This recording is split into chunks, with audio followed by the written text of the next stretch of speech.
Howdy, everybody. Today is Tuesday, September 12th, 2023, and the time is 6 p.m.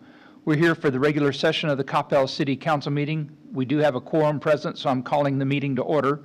We will be convening into executive session in the first floor conference room.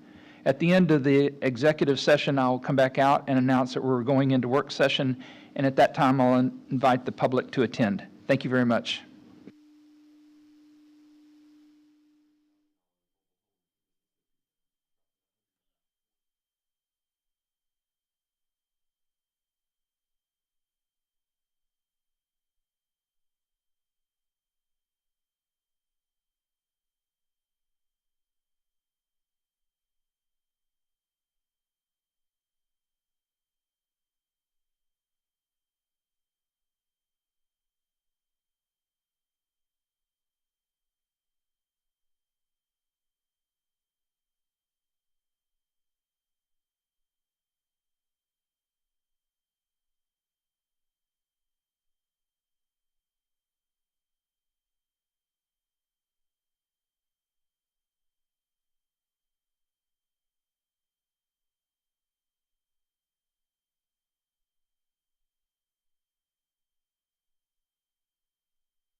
Good evening, everybody. The time is 6:48 p.m. We have adjourned from executive session and moving into work session in the first floor conference room.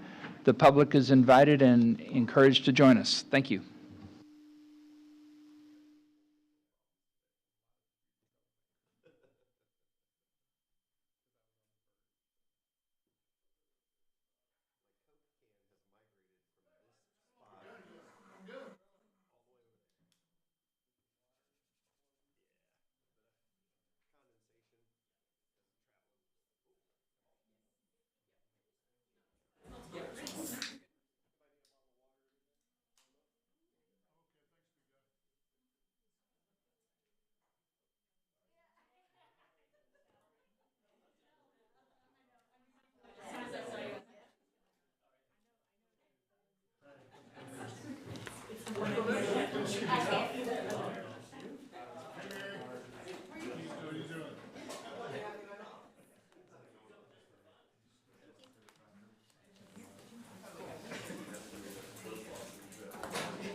All right, the time is 6:50 p.m. and we have adjourned from executive session and moving into work session.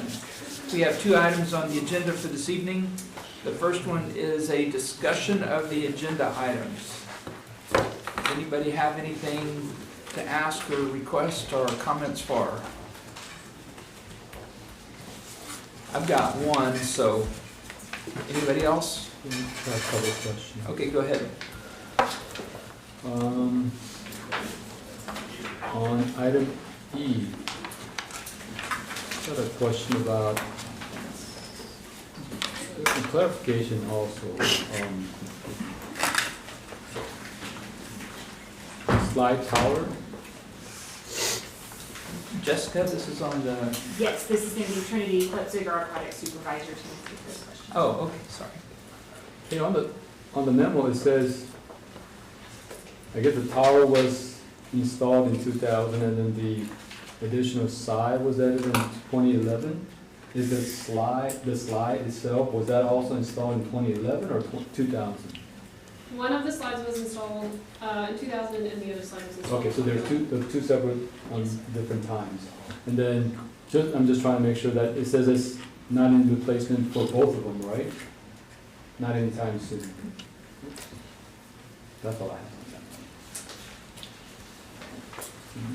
Jim? Just one quick question on the Olson Studio Design Services for the Veterans Memorial. Do we have a timeline on that? Like, is there a time by which they should bring the design forward? I'm sorry, which one were you talking about? Oh, on F. Yeah. Yes, sir, I'm sorry. Oh, There's Yes, so, yeah, Olson Studio is going to be about 3 months from when we say go, which is when it's, CRDC approves it next week, hopefully. It'll be about 3 months till we get construction documents. Cool, okay, thanks. and I'm sorry, I cut John off, so he had a... Not a problem. Question on L. I think it's Mike, right? Yes. Yes. So this is like, it's similar to Plantation Drive, right? Correct. And I'm guessing you're gonna hit all the sidewalks too. Correct. And are we putting the ADA sidewalk that's like the one that we have on Plantation? So this one, we did do some design work on the actual ramps, and so we did accommodate for some to be the directional, and then some are gonna be with the flared, with the room available. Okay, so is, It's based, based off again, the right of way that we have at those intersections. okay, are we gonna be seeing some of those funky ones that you see in Plantation? Yes. Same thing where it's a closed turn and, With the raised curve, which is directional. and then I saw that you're gonna have meeting with the residents Correct. and all of these are gonna be brought up as to what it's gonna look like, Correct. so they're fully aware of That's what's gonna correct. be. We will show examples and pictures of what they're gonna look like, so the expectations of that. Okay. You know, last time we talked about how some of the corners, if we were to acquire some of the land, or if the land gave us right away, we might have made it better. Are we actually trying to do that as well before we actually do anything? I need to go back and look at the actual locations where we're gonna do that and see. There is an opportunity, there probably is an opportunity if we have the room to be able to, or to talk to the homeowner and see if we need to acquire these, if that's the direction. Okay, because, yeah, I mean, if we could eliminate some of those, that issue, that plantation came up, that would be great. So that's the question. Thank you. One last one. Alright, was on N. I just had a question about the three-year renewal. On the renewal, it didn't say whether it's actually gonna be, it says option to renew. Is that the same terms and conditions or the costs as the previous 3 years or? So the way this agreement works is the first initial year is the 22,000, and then the normal cost, so we're getting a discount based off the implementation for year one. The normal cost is the 38.5, so if you look at other communities, the small government enterprise agreement, they're all 38.5, and then incrementally based off their incremental percentage increase, it's going to go up to 39, Yeah, so for year 3, and then we would have to renegotiate for the next 3-year term. Based on what we're paying now, or just? Based on the 39, that year 3 term, 39,000, it'll be based off of that, and more than likely, it'll increase 3%. Okay, not like the jump on the first year, second? No. Okay, thank you. PG? Yeah, thank you, Mayor. I have a follow-up on L, $4.8 million. I know most of the projects we do, we have change order comes in. I've seen that, I notice all the time. I know some of the change orders we cannot anticipate. Do you have any list of things that you anticipate with this project, potentially have a change order? So as we go through the design process, we look at those potential conflicts, and so we identify what we think would be a potential conflict throughout the design process. Most of the times, change orders that we see are some things that are beyond our control, or there may be a change in scope based on when we get out there. There's a difference in whatever's happening out there, and so we have to adjust to that. So as of right now, we don't anticipate any change orders. The ones that we did incorporate into the initial design. Yeah, the reason I ask is we had to rectify many of the things with the ADA compliance with ADA compliance. So I know you are doing a design there. Right, so from the plantation, Yeah. fortunately for us, we were in the middle of design for Woodhurst, and so we went back to that designer and said, here's the issues we're having on plantation, let's capture those now before we go out to bid, and so they were captured. Okay, I like that, thank you. Can I follow up? Sure. On L, you did talk about reaching out to the residents. What method and how often are we trying to do? So the initial, we are going to have a public meeting, as we do for all projects, to have the availability for them to voice their concerns on their particular property. We're going to lay out a set of plans, show them their property, and we'll be able to show the impacts that the project's going to have on their property. And throughout the project, we'll have communication probably monthly with the impacted homeowners, and then obviously if there's a direct impact at that time, we will have notification and direct communication with them at that time. But we anticipate having at least monthly either mail outs or updates to the homeowners as part of the project. And just to be clear, this company is not the same as the one that actually did the plantation. Correct. I think there were a number of issues Yes, with that that is company correct. as well, right? It's a different contractor. Okay. Well, thank you. Anything else? So Mike, I've got a question on J. This is the intersection that's under construction on South Beltline. Can you give us an idea of what type of schedule and other encumbrances that we're gonna see here? Sure. You need me to come up? Let me Sure. come up there. What I want to do is kind of just go backwards and kind of give a timeline of where we are to Well, I know I was telling everyone in the city that we were gonna be ready by May, and so Right, so we were focusing on opening up lanes by that time, but let me go back a little bit and you know, the Beltline project has been a challenge with it's a large project. Some of the challenges and coordination efforts with Irving, Dallas, neighboring properties, DART, franchise utilities. So throughout the project, we've struggled with some of those coordination efforts and to get things done. And so we started off with a delay. So the original contract was awarded in August of 2021.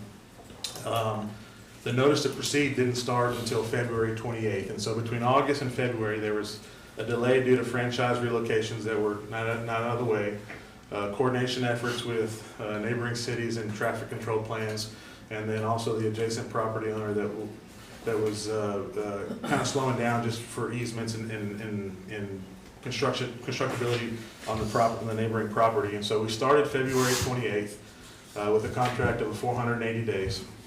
As we were going through the project, there were conflicts that we encountered as we were unearthing things, additional franchise utilities that weren't identified early on, or franchise utilities that weren't out of the way and said they were out of the way, which is common in projects that we've experienced over the years. Intersections where we were expecting to get easements from adjacent property owners that we struggled to get, and so we had to redesign some of the intersections. And so we had change order number 1, which was issued in April. And what that change order was, it was a $0 change order, but it added time to the project due to the delays and coordination efforts with adjacent property owners at some of the intersections. We had to redesign some of the intersections in order to accommodate that. As we moved along between April and June, there was a developer that was going to come in between Hackberry and Dividend to propose a development at that time. And so we started negotiating, talking with them about the coordination of efforts between our project and what they were wanting to do with their project as far as turn lanes, driveways, spacing, median cuts. But with the initiation of the development, and this has necessitated a traffic signal at the Hackberry intersection.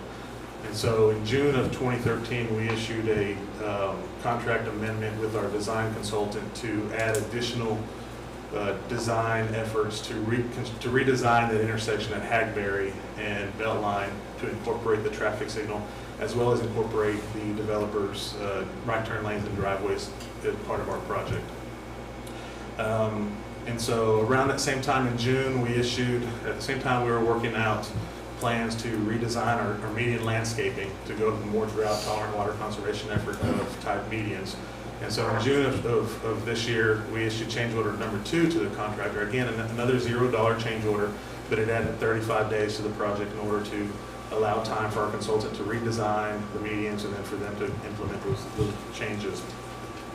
And so then at the June 13th council meeting, council approved the contract amendment for the design of the changes due to the Victory development, which is the one between Hackberry and Dividend.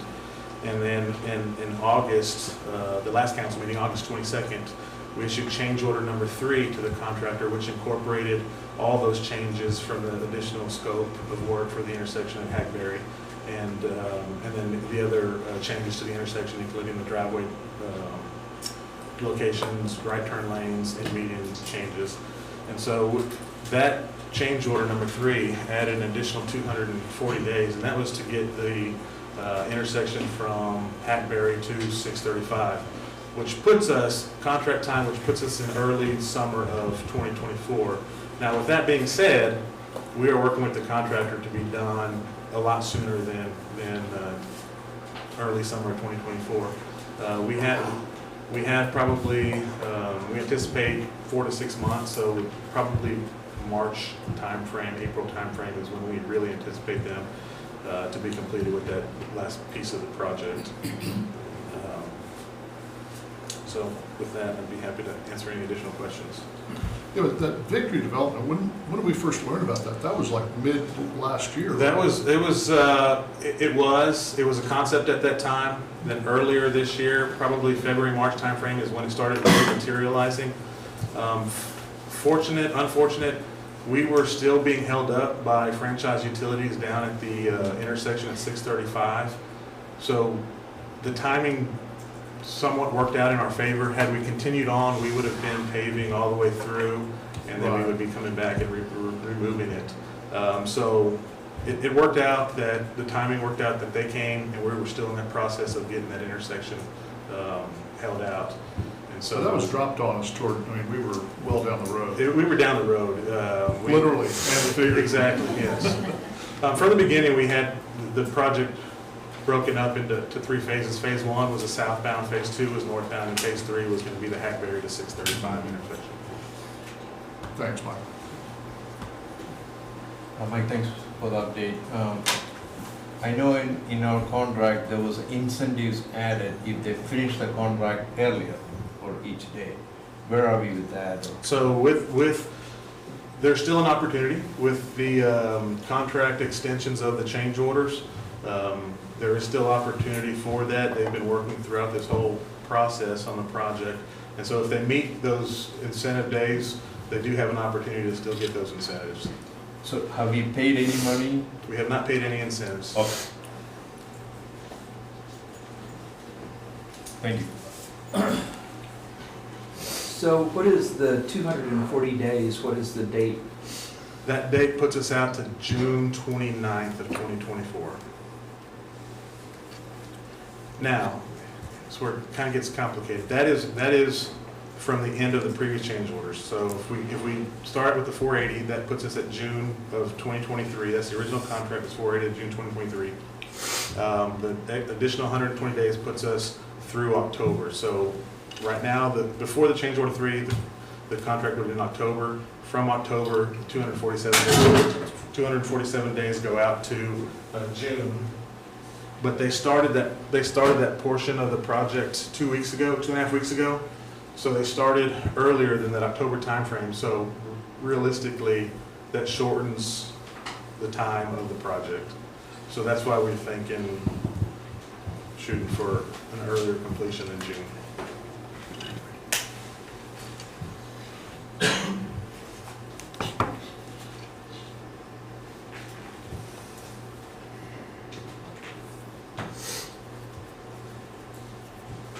Don?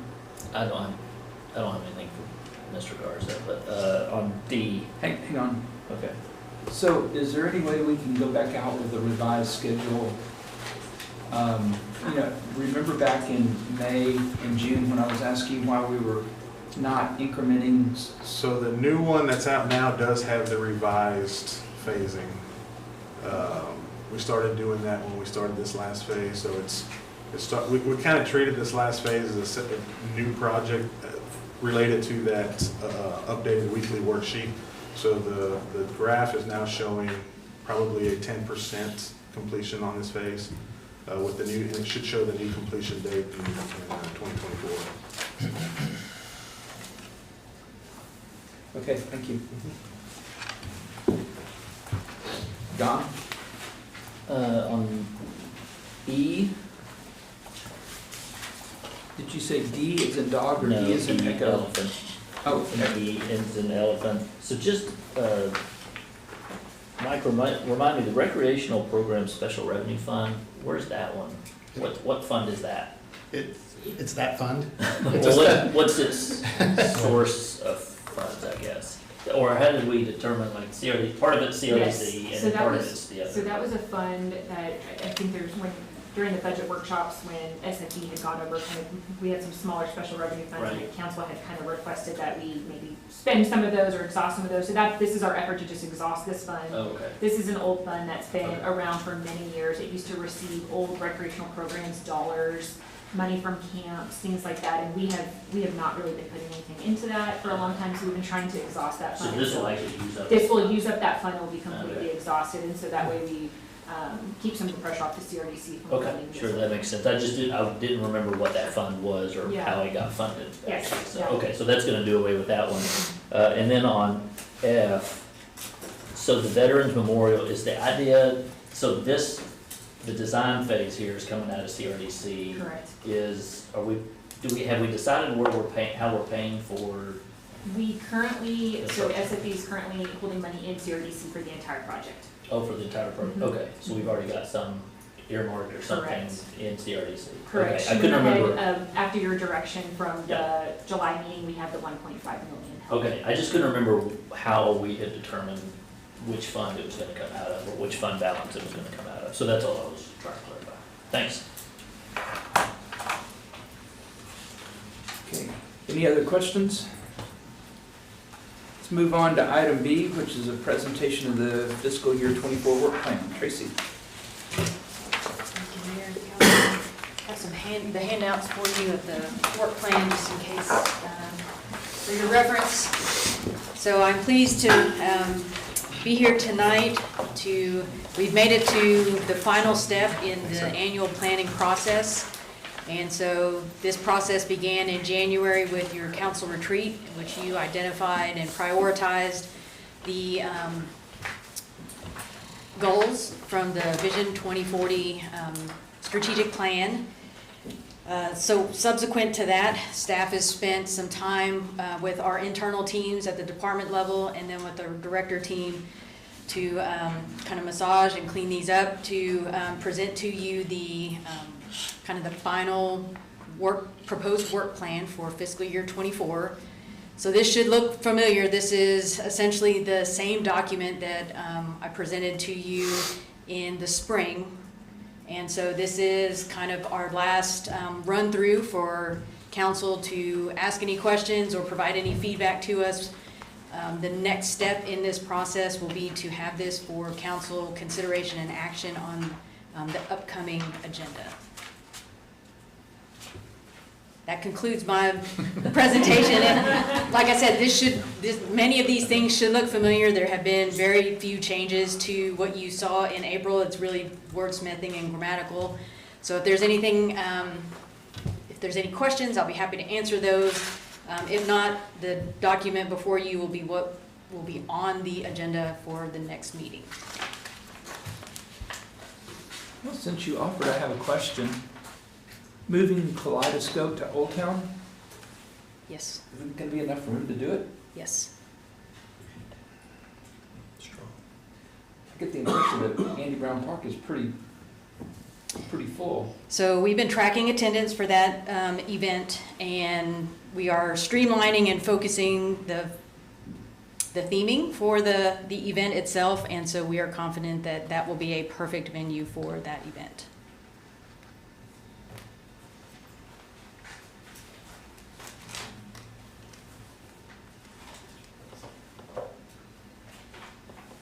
Move the hour too, right? Change the hours. Yes. Do you go back to same performers, or is it always your intention to try to get different performers each year? I am going to ask for support from our community experiences team on the entertainment. We're still working on finalizing performances, but there will be some new ones and then some returning as well. So I don't have the list on me tonight, but we can provide that to you when we have it And finalized. then there's a, I guess, cap as to how many performers that you're gonna have, right? Yes, and so one of the reasons we're moving it to Old Town too was the ability to partner with the Art Center. So it's sort of a daytime portion of the event, and then there's sort of an after-hours show at the Art Center as well to pair and partner with that event that evening. So that was part of doing that. So an extra performance there, but inside the building.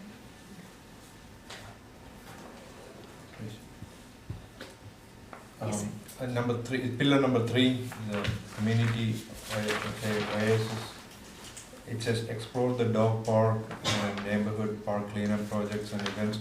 I know we have done some survey on the dog park from the owners. Do you have an updates on that, or are we going to continue from the result from the dog park, or what's this?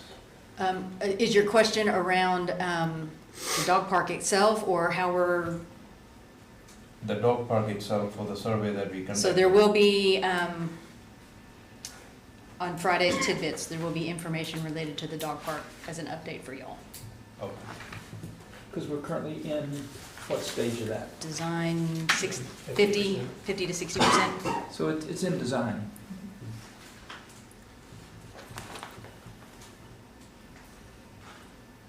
So I noticed here under pillar 5, we were talking about business pop-ups. Yes. This is a little bit different. This is a concept where you would allow temporary businesses to pop up in alternate locations. Yes, so if you think of like the, what was the most recent one that popped up? It was the trunk show. And so it is, we are looking, so we put some money in the 5-year forecast for pop-up retail. One of the things, there's a number of different ways that you can kind of structure that, from very formal, where the city leases space and then kind of subleases on very short-term rotating leases to startup companies. It can be as formal as that, and it can be as informal as kind of the vendor market. So John, you've talked about before, kind of vendor market, so it could be that kind of pop-up retail. So this really is continuing that exploration for what makes the most sense for us.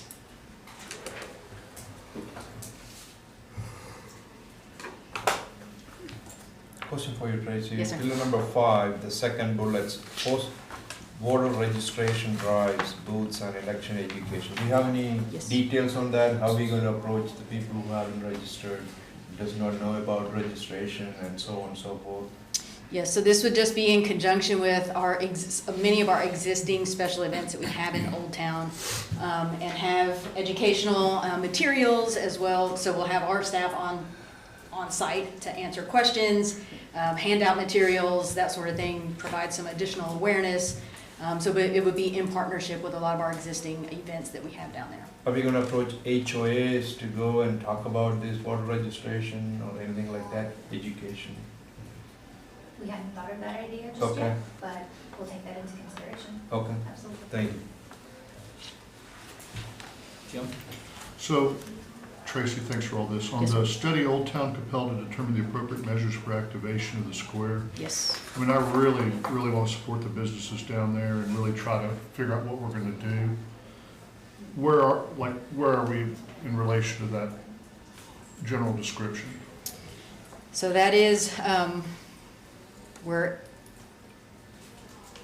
at a pause right now. Yeah. Knowing that one of the items that's included in the budget for the upcoming year is the retail, dollars for the retail consultant to come in and help us understand what the retail picture is and what that area will support. That I think will inform and place y'all in a better position to have an informed conversation around then what is the next step. Right. Well, and we've got hopefully some new retail opening too, and we'll have just some more activity, hopefully, that'll also be instructive. And in theory, we should have some development that council has approved in Old Town to kind of see how that then comes to fruition or not. Okay, thank you very much. Yes, sir.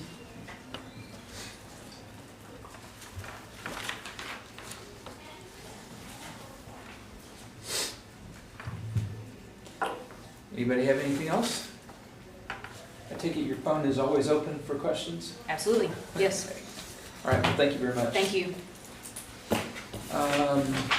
The time is 7:16 PM, and we're at the end of work session. We'll reconvene into regular session of the city council at 7:30.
There he is. We've lost he's gone. The people have him.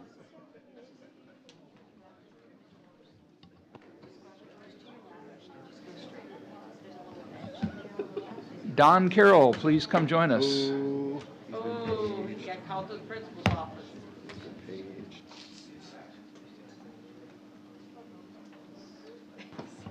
He's right back there. Good evening, everybody. The time is 7:31 p.m., and we're here for the regular session of the Coppell City Council. As a reminder, persons wishing to speak during the citizens' appearance or the public hearings tonight must sign the appropriate register outside the council chamber and list your residence address. We do have 4 public hearings, and so be a bit careful which one you're wanting to speak for, because they are individual for each one of the public hearings. Tonight we have Youth Minister Bunker Harris with the Church of Latter-day Saints here to give our invocation, and then we'll recite the Pledge of Allegiance. So please stand and remain standing while we do that. Bunker?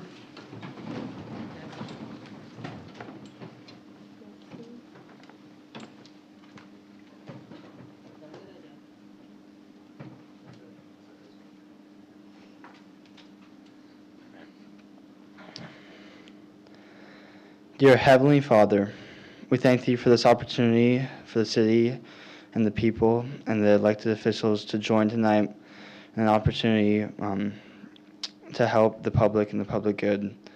We thank Thee so much for all those people who have given up so much, and first responders in responding to our nation and our community and helping others for the good. We ask You bless that we can have unison and that we can all find peace with each other tonight as we come in accordance over these ideals. We ask You bless that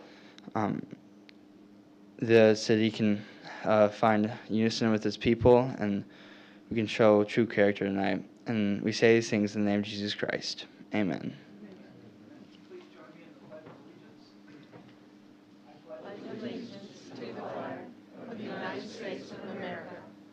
To the republic for which it stands, one nation, under God, indivisible, with liberty and justice for all.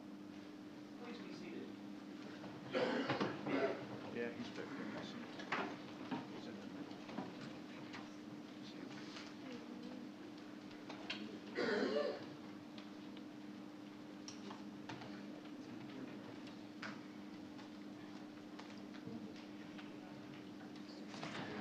Okay. Item number 6 is a presentation of a proclamation celebrating the month of September as Senior Center Month. Callie and crew would like to come forward.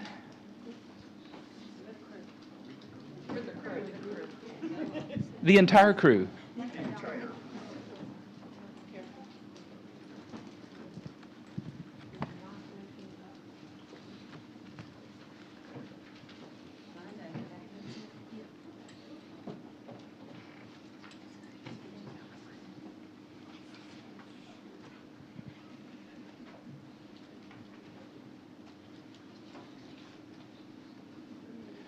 Don't stand behind me. I'll block you.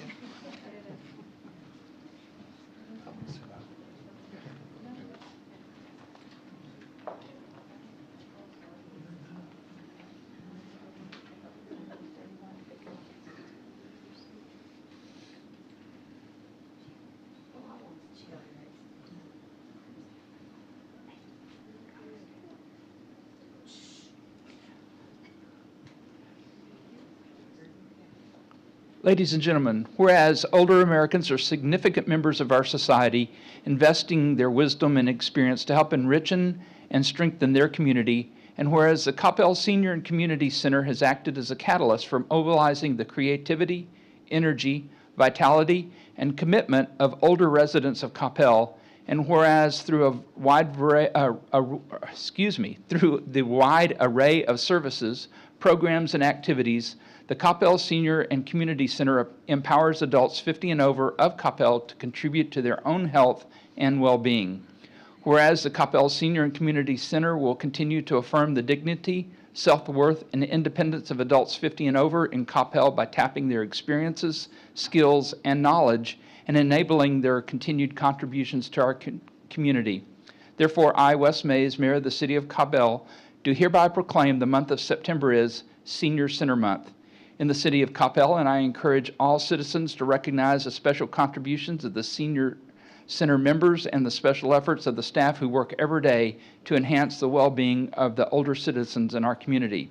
In witness thereof, I've set my hand and caused the seal of Coppell to be affixed this 12th day of September 2023. Council, Mayor Pro Tem John. Well, thank you, Mayor. First of all, I just want to say welcome to all of you. It's great to see all of you here instead of me and Councilmember Kevin always visiting the senior center.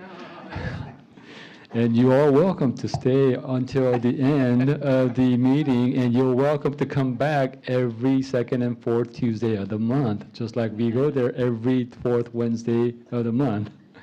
But no, I just want to say that you guys really do, we appreciate you sharing your experience, skills, and knowledge, just like what the proclamation says. And as a Korean American, our tradition is always being respectful of our seniors for their knowledge and for them setting the standards for us to follow. And I do appreciate you guys setting a good example for all of us to follow. So thank you again for being here.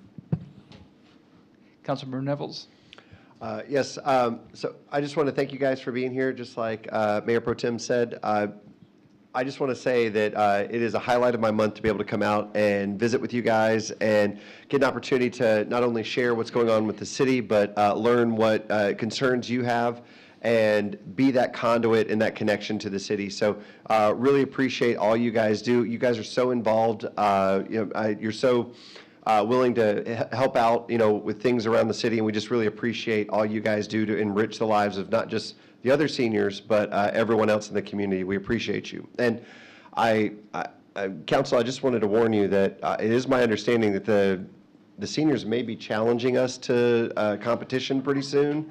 So I want you guys to be prepared, and you better get your cornhole bags ready, because I hear there's a gauntlet that's going to be thrown down. So, all right. So I just want to say, get ready to give it up. Oh, there we go. He said it, not me. Just remember that. But we just want to say thank you guys for all you do, and love getting an opportunity to spend time with you guys. Thank y'all. Councilmember Walker. Thank you, Mayor. I just wanted to say, several months ago, my wife and one of her dear friends started going down to the Senior Center to play Mahjong.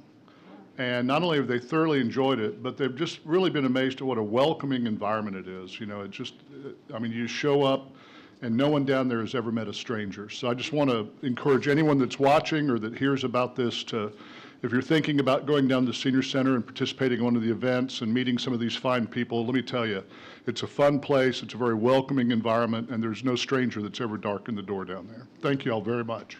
Thank you. And I wanted to apologize. I've been invited by Mayor Pro Tem John and Councilmember Nevels for 18 months to come down and visit on Wednesday, and unfortunately, that is my single day of the week that I go into work, which is in Plano. And so going back and forth just doesn't work. So I'm going to work on finding another day of the week when I can come visit you guys once a month or something like that. Did you have anything you would like to say? I'm just appreciative. Pass it to Kelly. Yeah, so the theme this year is Discover Yours. Last week, we discovered our health and wellness. This week, we're discovering our creative side. Next week is Discover Your Wild side. And then we're going to end it with Discovering Your Community. So it is so fun to get to celebrate this group of people. They have done a lot for Coppell, so we enjoy getting to celebrate them. Well, thank you very much.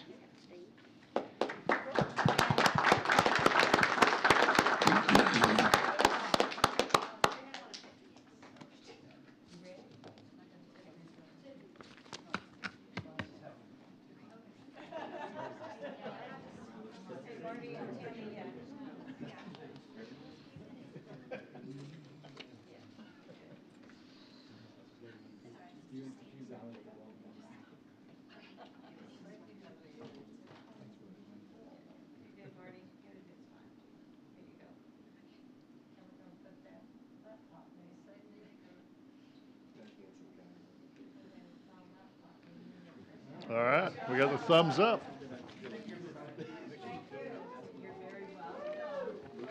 Thank y'all for the kind work.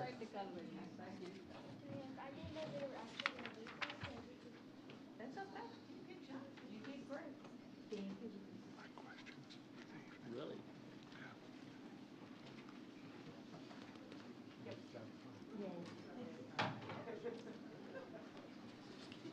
And now everybody clear that one. You gotta go to bed. We're old. Yeah, here's a picture one guy sent me of the gap. There's only about 3 of them over the west side of the building next to the lighting for the pharmacy drive-through. See if they like that.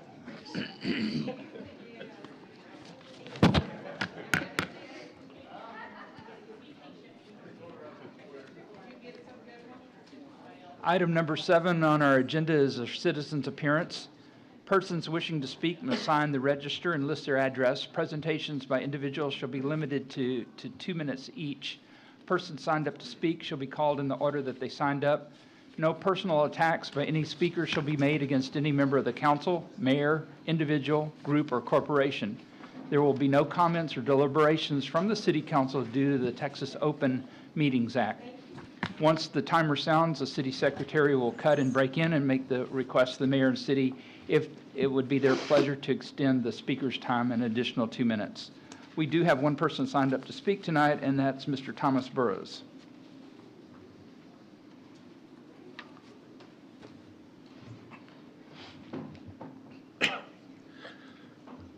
Name and address, please, sir. Well, you've got the address on the thing there. 138 Windpage, Thomas Burrows. Thank you. First would lead off with my A1C is 6.3 today, so just thought I would tell everybody that, so I can move down beyond being type 2 diabetic. A week ago on Labor Day, there was a water leak in town. And I spent a half hour waiting for someone to show up to look at it. And then they let the water leak run for 2 days. So I guess that sign saying water saved 30% of the water really is, I don't know. I'm not sure how many thousands of gallons ran down the street. And then, you know, there's all these code enforcement things that I keep turning in, like street lights that don't work. You know, I guess they're not important. We're just paying for them. And last but not least, I seem to be getting a lot of special attention from the police department. Like one day they showed up at my house and said, "Did you steal something out of this car?" And I said, "No." "Well, we saw you on a video walking by it and stopping and looking at it." "Well, you know, looking at cars is not against the law." And then a couple of weeks ago, I got stopped and the officer was asking, "Well, why are you turning into the car wash here?" Well, to be honest with you, it's nobody's business why I turn into a car wash. Said had a light out. My wife looked at the light. The repair place looked at the light. We couldn't find the light that was out. And then there was that infamous time that one of the former council members decided I was drunk and I was detained out here when I don't drink, you know, folks. And so, again, code enforcement. The big area that needs to be fixed, besides down there by the U-Haul place, is next to your house, Mayor. So when that catches on fire and the embers come over and burn your house down, don't tell me I didn't warn you about this, okay? I have no idea what we're doing with this. But Mr. Burrows, your time has expired. This is getting old, being stopped by the police for crap that I haven't done, you know? Mr. Burrows, your time has expired. Good. Okay. But they wasted a lot of my time 2 weeks ago. Thank you. Thank you for your comments this evening. Moving on, item number 8 is our consent agenda. The consent agenda is routine in nature and generally enacted in one motion. These items have been previously approved through the budget or past council actions. Any item may be pulled and considered separately. Full descriptions are available on the screen. Council, do you have anything you would like to question or pull for individual consideration?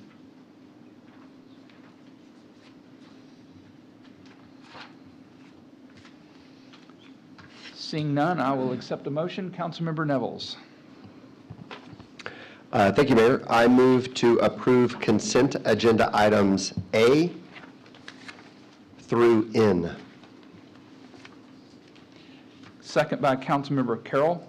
All in favor? Walker, Carroll, Nevels, Jones, Matthew Hill in favor, none opposed. The motion carries. Thank you very much. Item number 9 is a public hearing, so I will open the public hearing and ask Mr. Steer to read the item into the record. Mayor, Council, good evening. This is item number 9, which is a public hearing. It's to consider approval of a zoning change request from PD 264 RBN 5 to PD 264R RBN 5 to allow the removal of 5 Leland cypress trees on 7.1 acres of property located on a common area Lot 1X, Block D, East Haven, at the request of East Haven HOA, being represented by the affected property owner, Christina Lowe.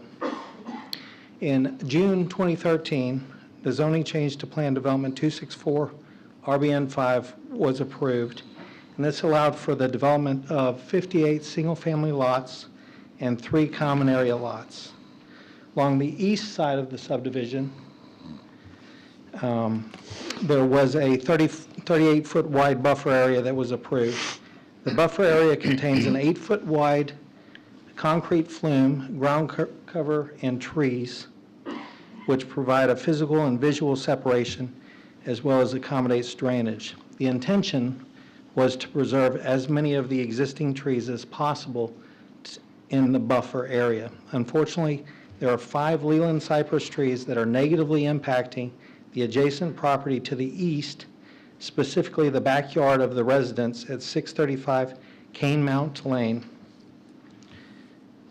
According to the applicant, the 5 cypress trees are are behind the fence, and on the East Haven property are producing cypress knees all over their backyard. Over the years, they've spent thousands of dollars having them ground down and trying to remove the knees, but they just keep coming back. The roots are traveling up their retaining wall and coming up about 5 feet and surfacing in their backyard. Aside from wreaking havoc in their flower beds and lawn, they're concerned that the knees are going to make it to their pool deck, and foundation and do permanent damage if they do continue. They consulted an arborist, and he said that the knees would keep coming back unless the trees were removed. There are some photos of the knees here, close up, and here's some photos of the retaining wall where the knees are affecting that retaining wall, and then some of the trees that were affected by the high temperatures and lack of water this summer. The owner of this property and the East Haven HOA have agreed to remove the trees. When they came to pull a tree removal permit, the fees were assessed at $10,600. The fees were calculated at $100 per inch for those that are 12 inches or less, and then $200 per inch for those that are 12 inches and greater. Typically, a residential property owner can remove or plant trees on their own property without the need for a tree removal permit or the payment of fees. These trees, however, are located on a common area lot and not considered a residential lot. Therefore, a tree removal permit was required and fees were assessed. The applicant's requesting a waiver of the fees. In consultation with the city attorney, it was determined that the method to ask for a waiver of fees is through the zoning process with an amendment to the approved tree preservation plan, and then city council has the authority to waive the fees. We sent out 26 notices within 200 feet. We received one in opposition yesterday that backs up on a cul-de-sac located 2 cul-de-sacs to the north of this request, but they did not have any feedback on their letter. We sent out 221 courtesy notices within 800 feet. We had one response from the 800-foot courtesy notice, and he was asking what the purpose of the rezoning was and asked if they could replant trees. I let him know that there wasn't irrigation in that area, and replanting was not an option for that particular area. The Planning and Zoning Commission unanimously recommended approval of this zoning change, tree removal amendment to the tree preservation plan, and staff recommends granting this amendment with a fee waiver. That concludes my presentation. I'll be happy to answer any questions. We do have the applicant in the audience, the affected property owner, the HOA, and we've got our tree preservation specialist, Lane Klein, here as well to help answer questions. Council, do you have any questions for Mr. Steer?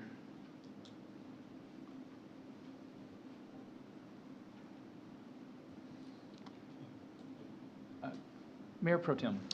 Thank you, Mayor.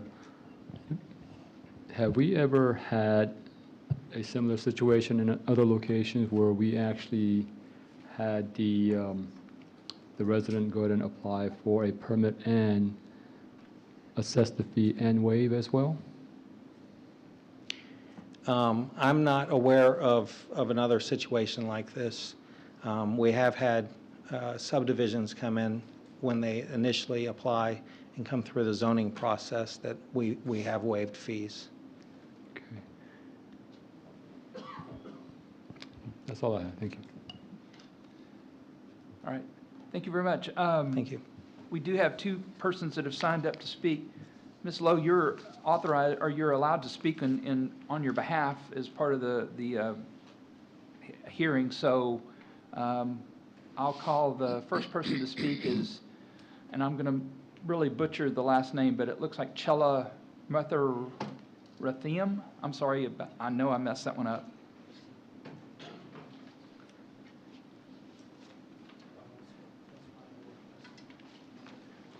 State your name and your address for the record, and thank my you name for is coming. Chella Muthutram, 452 Rock Springs Road. So I'm from the East Lake HOA. I'm from the East Lake HOA, and we're trying to help Lois on this property to get rid of these trees because it's dying all the time. And also it is kind of, we went and visit their place and we see a lot of damages are happening. So we are kind of in favor of the removal of the tree. Thank you. Thank you for coming tonight. The next speaker is Christina Lowe.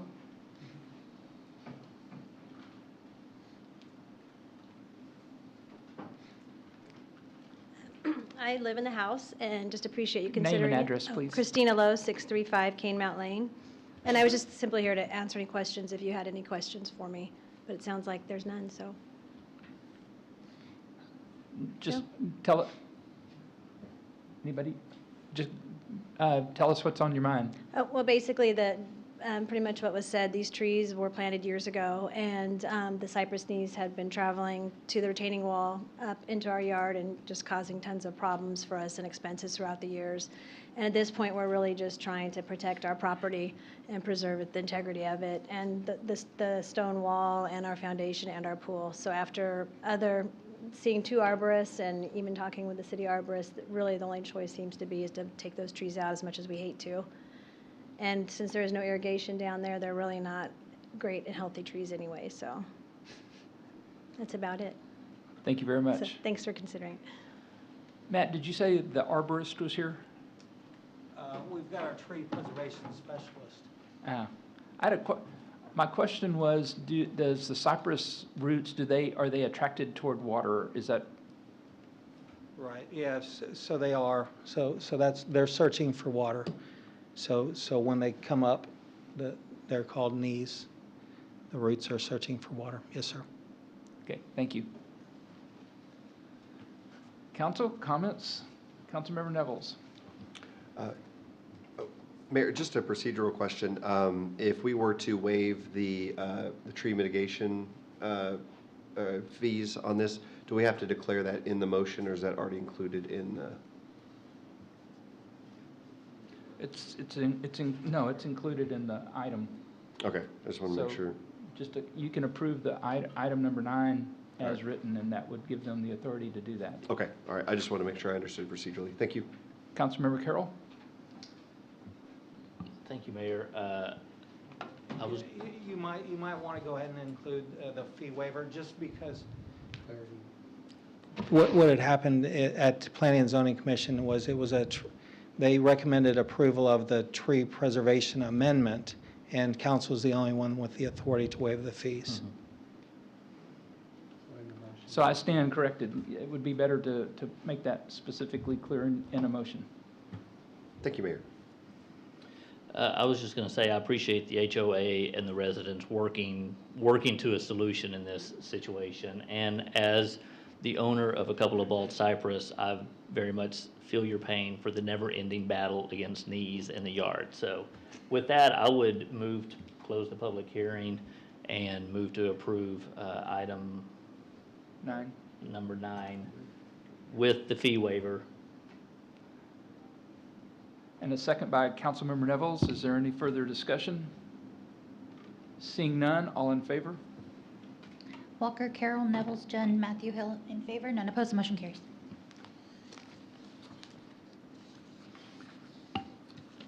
Okay, item number 10 is a public hearing, so I'll open the public hearing and consider approval of a zoning change request from PD 308-C Plan Development of a 308 Commercial to a PD 308-RC Plan Development 308 Revised Commercial to allow a revised plan for a new fuel station with 5 fuel pumps located at 950 East Sandy Lake Road.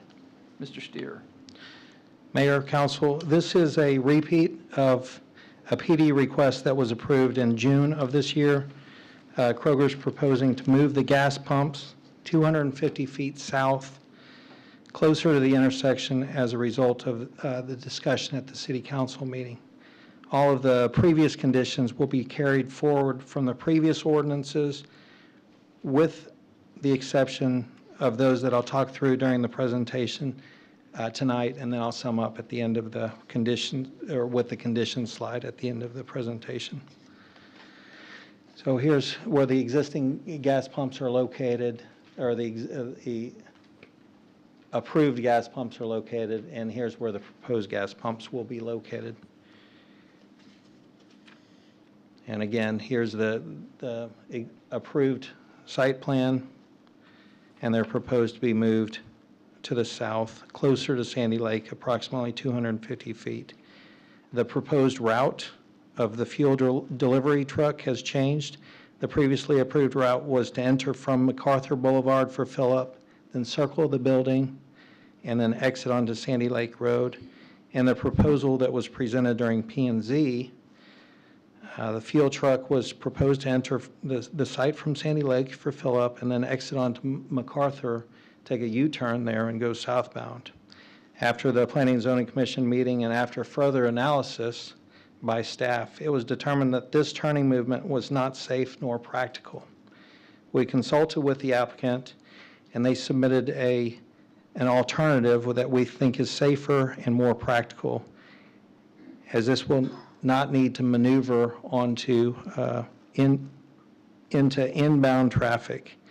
And we are open to other alternatives if circling around the building causes concern.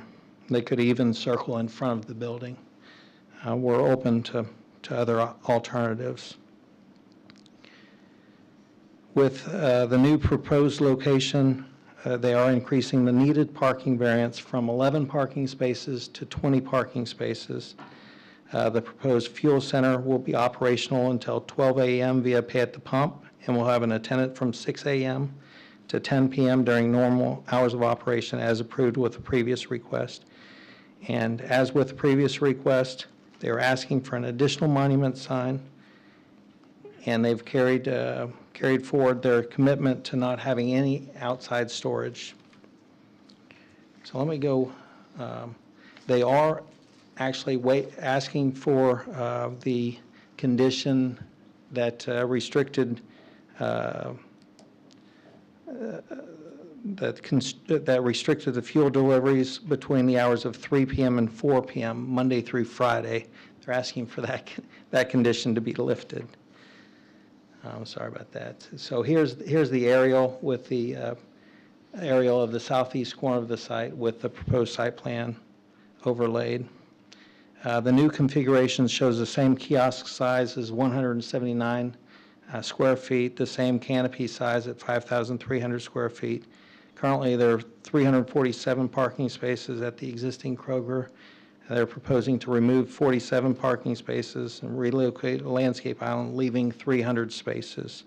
This requires a 20 parking space variance, which is listed as a PD condition. Previously, an 11 parking space variance was approved, and staff is in favor of this request, as there will be 10 spots at the pumps that typically don't count towards parking, and the applicant has provided a parking study indicating that more than half of the parking is not currently being used on an average day. An air water station is proposed south of the kiosk in an existing landscape island at the end of the parking row. And as with the previously approved plans, the landscaping of the site is proposed to be updated to plant what is missing or has died over the years. The landscape plan shows 26 eastern red cedars to be planted where previously Leland cypress were located. Some of these trees have been planted already, and the ones that are still missing or have died are proposed to be planted in the fall. There are 12 Chinese pistache trees proposed within the landscape islands and along the MacArthur Boulevard, 7 Yopon hollies along the west perimeter, and 23 crepe myrtles at the entries. There are 139 Burford hollies proposed to be planted adjacent to the parking area as required by the landscaping section of the zoning ordinance, and these two will be planted in the fall prior to the fuel station being constructed, if approved. Currently, there's an existing monument sign located on the Sandy Lake Road that identifies a Kroger grocery store. As with the previously approved request, another monument sign is proposed on the MacArthur that will contain fuel prices. This too will require an exception to the zoning ordinance and is listed as a PD condition. The sign is proposed to be 40 square feet in size. Staff is in favor of this request as it will function for the gas station portion of the site and it is consistent with other gas station signage throughout town. The materials of the canopies remain the same from the previous approval, except for slight changes to the canopy fascia. It now extends 5 inches below the decking, and this will help diffuse the canopy lighting. The applicants agreed to install 1-inch shields around the lighting below the canopy to help shield potential glare from the lights. We sent out 34 notices within 200 feet. We received 3 responses in opposition listing pollution, noise and air pollution, potential life-threatening hazard and odor, stating that the site was already a crammed space. They asked if Kroger should move elsewhere. Another one was concerned due to the close proximity of the elementary school, the traffic, the fact that there are already gas stations nearby, property values will drop, and a lack of trust with Kroger, citing that Kroger doesn't care about their neighbors. The third was concerned about traffic congestion, children's safety while walking to school, and the trash and noise of the Kroger already being bothersome. We sent out 188 courtesy notices within 800 feet and received no response in favor or opposition from those notices. So the only changes to the conditions here relate to changes in parking on condition number 6, which requires 9 additional parking spaces from the previously approved request. There are 320 required by code. They're requesting 300. The next change relates to the exterior, relates to the condition number 8 that talks about exterior canopy lighting shall emit no greater than 50.5 foot candles as provided in the photometric plan. The Planning and Zoning Commission removed the second half of this condition requiring the dimming, which required the dimming to 1 foot candle when closed. We have a new commissioner who is a lighting expert, and he recommended that this may become a safety hazard if we allow it to go down to 1 foot candle. So staff will work with the applicant to ensure it's dimmed to match the surrounding light intensity between 12 a.m. and 6 a.m. Those are the hours when it's closed. And the foot candles at that time are between 2.6 and 4.1-foot candles. So we'll ensure that it's somewhere in that range. The applicants requested that condition 11, the fuel delivery restrictions between 3 and 4 p.m. be excluded, and the Planning and Zoning Commission left this in their recommendation. Finally, the addition of condition 13 related to the safer, more practical truck route that circles the building instead of U-turning onto South MacArthur. Again, we can continue to work with the applicant for solutions to the truck routing if circling the building becomes a concern with potentially noise next to the residential component. They could circle in front of the building or do other options. But that concludes my presentation, and I'm happy to answer any questions. The applicant is in the audience to present and also answer questions. Thank you. Council, do you have any questions for Mr. Steer? Councilmember Nevels. Welcome back, Kroger. Happy to have you guys here. I just wanted to say that as one of the council members who did not vote for this last time, I was actually incredibly surprised that you guys followed through and came back with the back through the zoning process. I mean, you had your approval, and I think I'd made some comments about there was talk in the community about Kroger not being a good neighbor, and I hope this is a goodwill gesture that our citizens can see that I think that you guys are trying to do the right thing. I think you listened to a lot of concerns that citizens had. You listened to the concerns that the council had, and took steps to try to mitigate as much of that as possible. I will say I am pleased to see the modified truck route. My big concern, as many of you know, I may have thrown out the motion about the delivery date or the delivery time window, and my main concern was the truck traffic on MacArthur Boulevard. And I think that this new route coming on and exiting of Sandy Lake does a good job of addressing that. So I'm happy to support the removal of that. I just want just the public to be aware that I think that you guys are taking steps to be a good neighbor, and we appreciate that. And I definitely think that I can support these changes where I couldn't before. So thank you guys for doing the work. Councilmember Walker. Thank you, Mayor. Good afternoon, good evening, Mr. Steer. I just had a couple questions for you, sir. I've got a few for the folks from Kroger as well.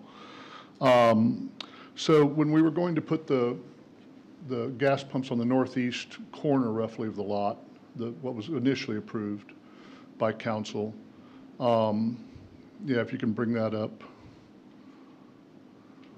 Okay, so there are two pole lights that would have been removed as part of that, as much as I could tell from looking at the renderings.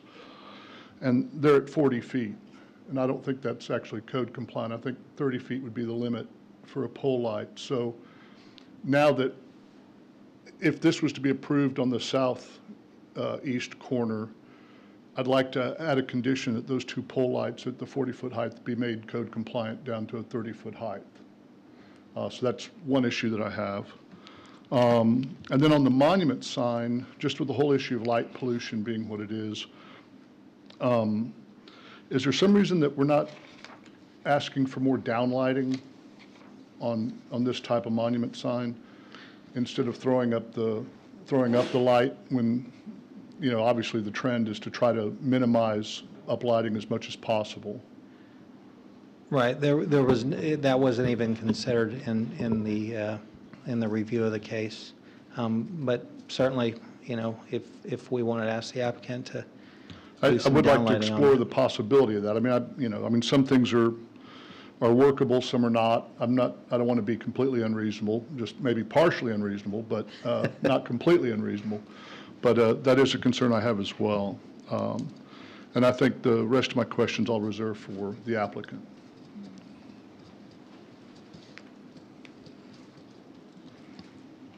Any other questions for Councilmember Matthew?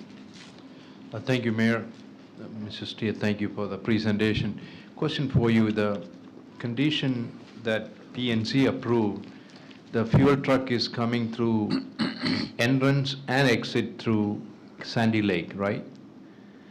Okay, so the one that P&Z approved was the U-turn onto MacArthur, but after that meeting, we had a further analysis by city staff, and we saw that turning movement onto South MacArthur wasn't practical. And so they have come back with this route where it doesn't turn on to MacArthur there. They means? The applicant. Applicant, okay. And that's what you are asking us to approve? Yes, sir. Thank you. Either this route or another route that maybe goes in front of the building rather than in back. We're open to other alternatives.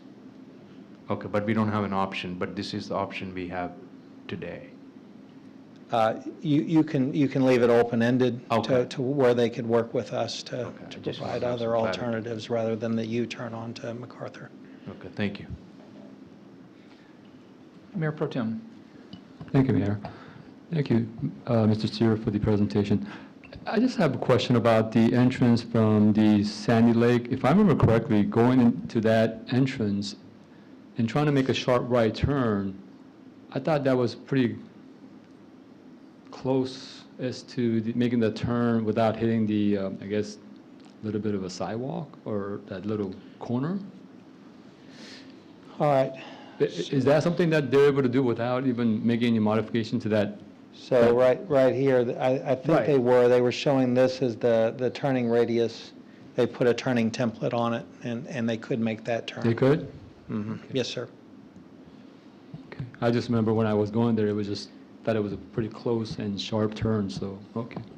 Well, we can let the applicant also answer that question as well. Thank you. Council, any other questions for Mr. Steer? Okay. It's kind of clear we'd like to hear from Kroger themselves, so name and address, please, sir. Absolutely. You want this one? That's perfect. Yeah, that's fine. Or we can go back to the other big one here in a minute. Good evening, Council. Clay Christie, Claymore Engineering, 1903 Central Drive.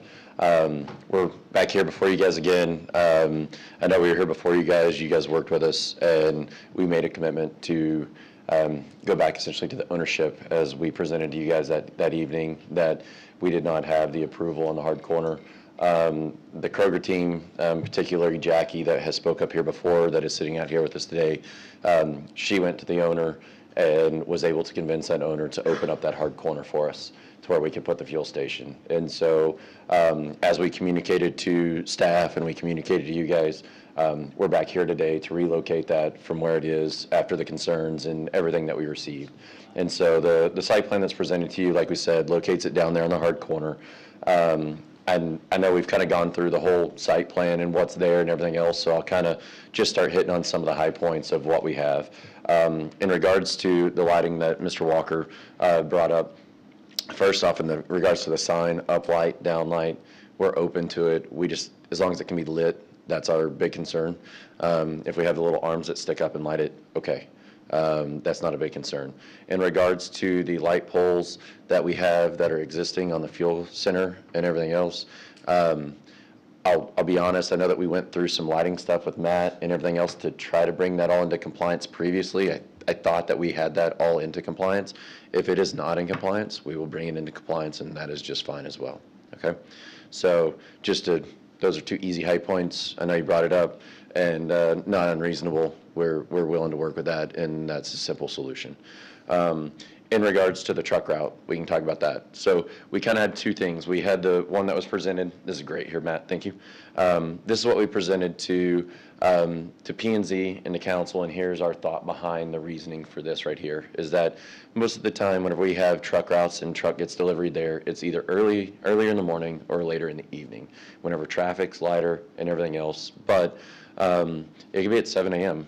And we heard from the neighbors, hey, we don't like the trucks in the back. That was obviously a big component of what we had. So whenever we were analyzing our truck route and what we were trying to do, we were trying to avoid sending another truck, even though it may be just one truck a day or something like that. If it was early or late in the evening, we were trying to present an option that we were avoiding going back behind the site again, to where if somebody was asleep at 7 a.m. in the morning and that fuel truck was driving by there, they didn't hear that truck going. So that's the reasoning that we have behind that. We talked with our operations, we talked with that. We agree that making a U-turn is not ideal. We always try to avoid that whenever we do our truck maneuvering. But we did run that through our operations. We did run that through our folks. And, you know, whenever we talked to them and that was evaluated, we do feel like that's an operation that they can make. That is a maneuver that they can make.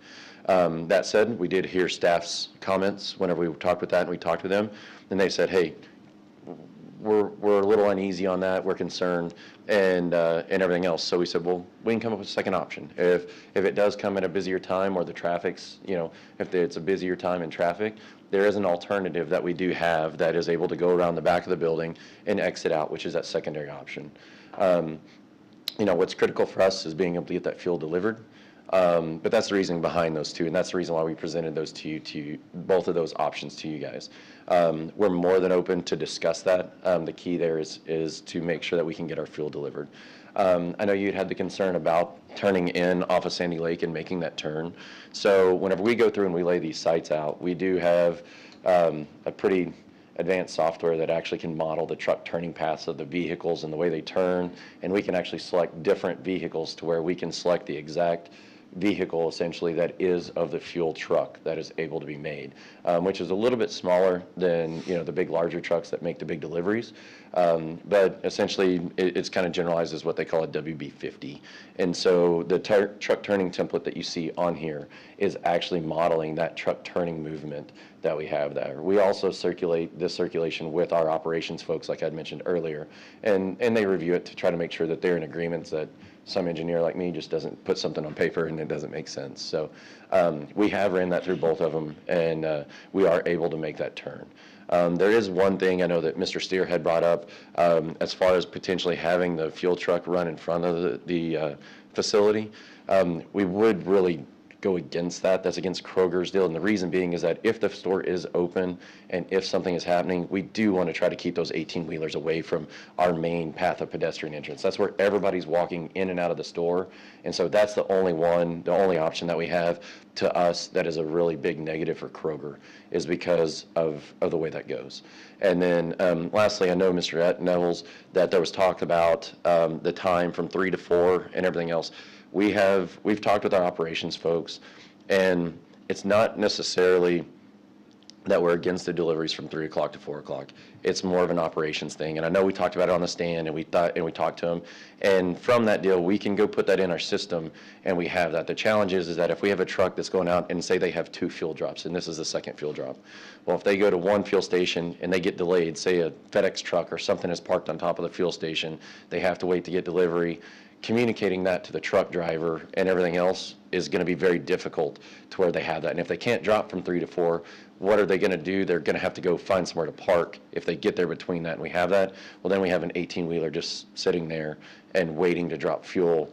And that was the challenge that we had, and that's the reason why we come with that request to you guys, is not necessarily trying to get out of it, but just the practicality of what we had. When we went back and talked to all the operations guys, they said, yes, that's something that we can talk about and do, but it's going to be pretty difficult. And in the event that, you know, we've heard everybody's voices of Kroger making a promise and not being able to deliver it. So we're kind of here today to say, hey, we will do everything we can, but if we could alleviate that, that prevents us from putting our foot in our mouth and not being able to deliver, or having an 18-wheeler sitting out in the parking lot and then we get complaints, hey, we've got a truck sitting out here blocking traffic or doing whatever that is, or blocking parking spaces. And so that was the reasoning behind that. With that, I ran through a lot of it. If I missed one of your questions, please let me know. Thank you very much.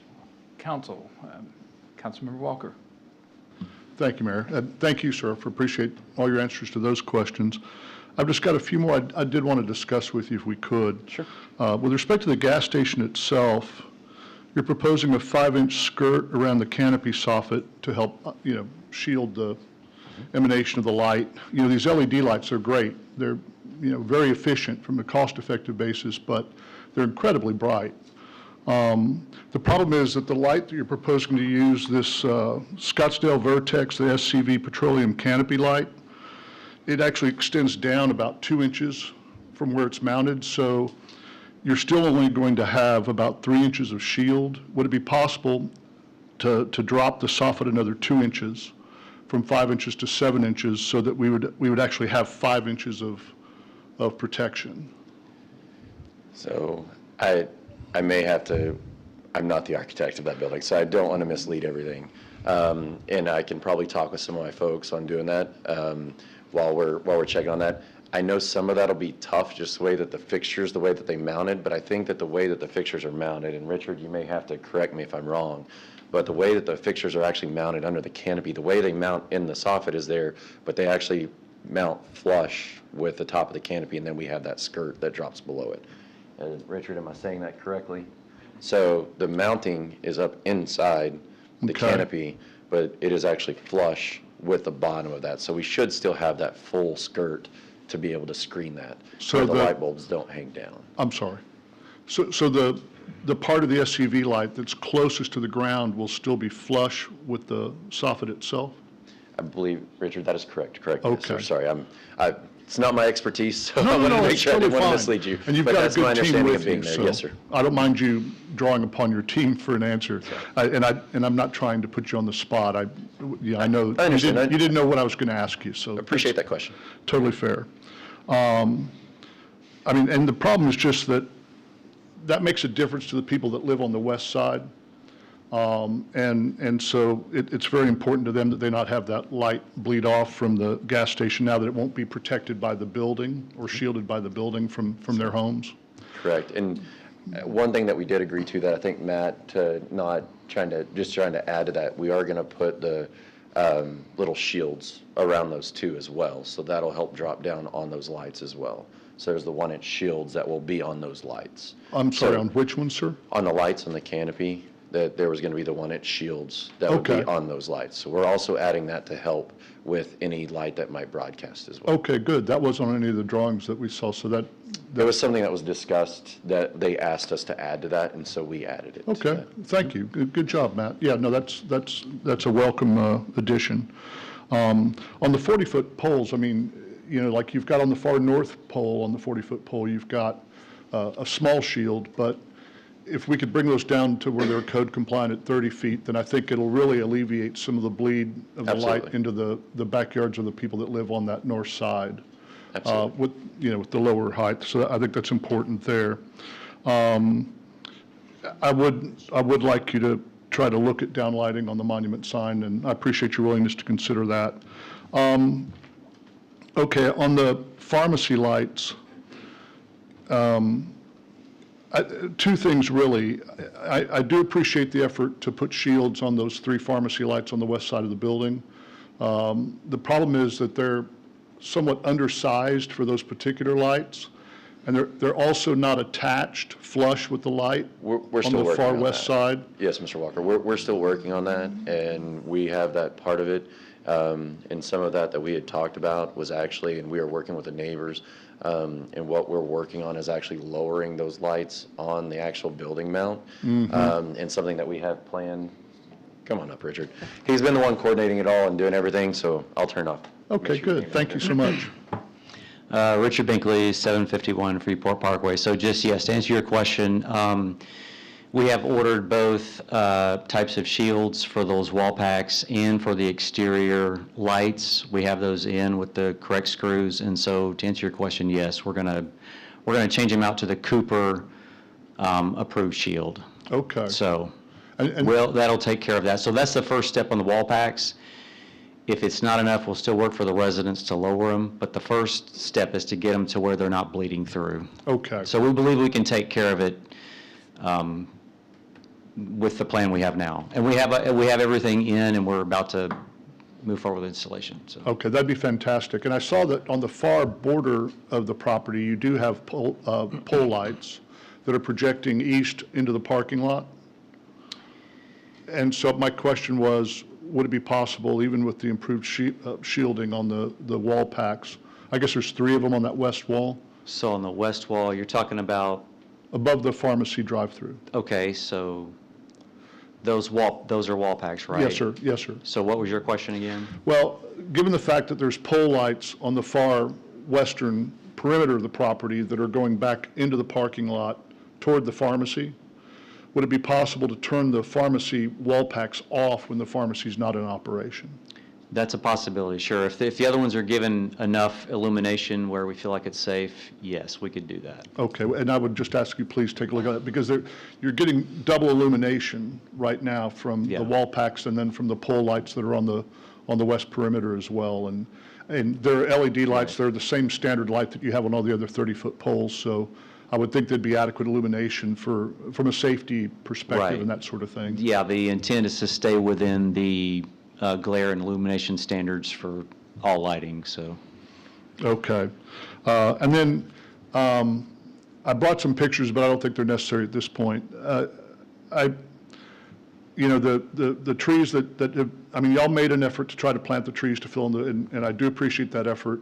I do think that planting them in the fall will hopefully make a difference. But we're talking about planting both on the west wall where those particular trees are dead as well as the north wall, correct? Correct. Everywhere we're not in compliance. Okay. And everywhere trees are dead now, we'll replace. So we're working with Mr. Steer.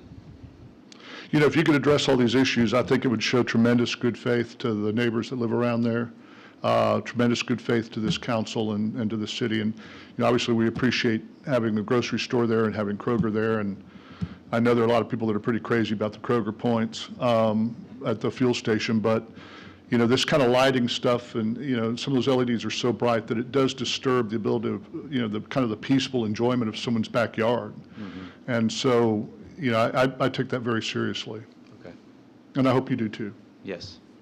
And then my final question, with the CNS acquisition, with the Kroger and Albertsons acquisition, they just announced today they're going to close 26 stores in Texas.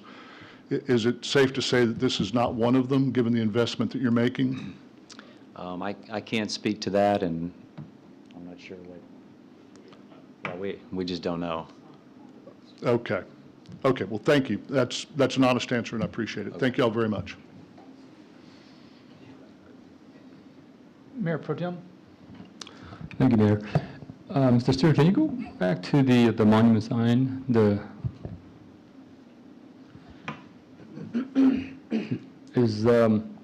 Are you guys offering that price for gas right now? Just curious. You've got to have at least one question like that for me. Yeah. So. No, I just want to echo Councilmember Neville, what he said, for you guys coming back with all the modification and listening to the citizens and also what we actually asked for. Appreciate your effort in doing everything that you can to make this work. I have one more question for Mr. Steer.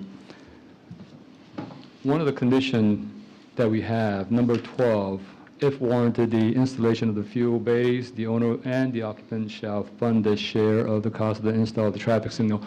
How likely is this going to happen? And have we thought about what kind of traffic condition is going to create with additional lights being so close to MacArthur Sandy Lake? I'm going to defer to Mike Garza.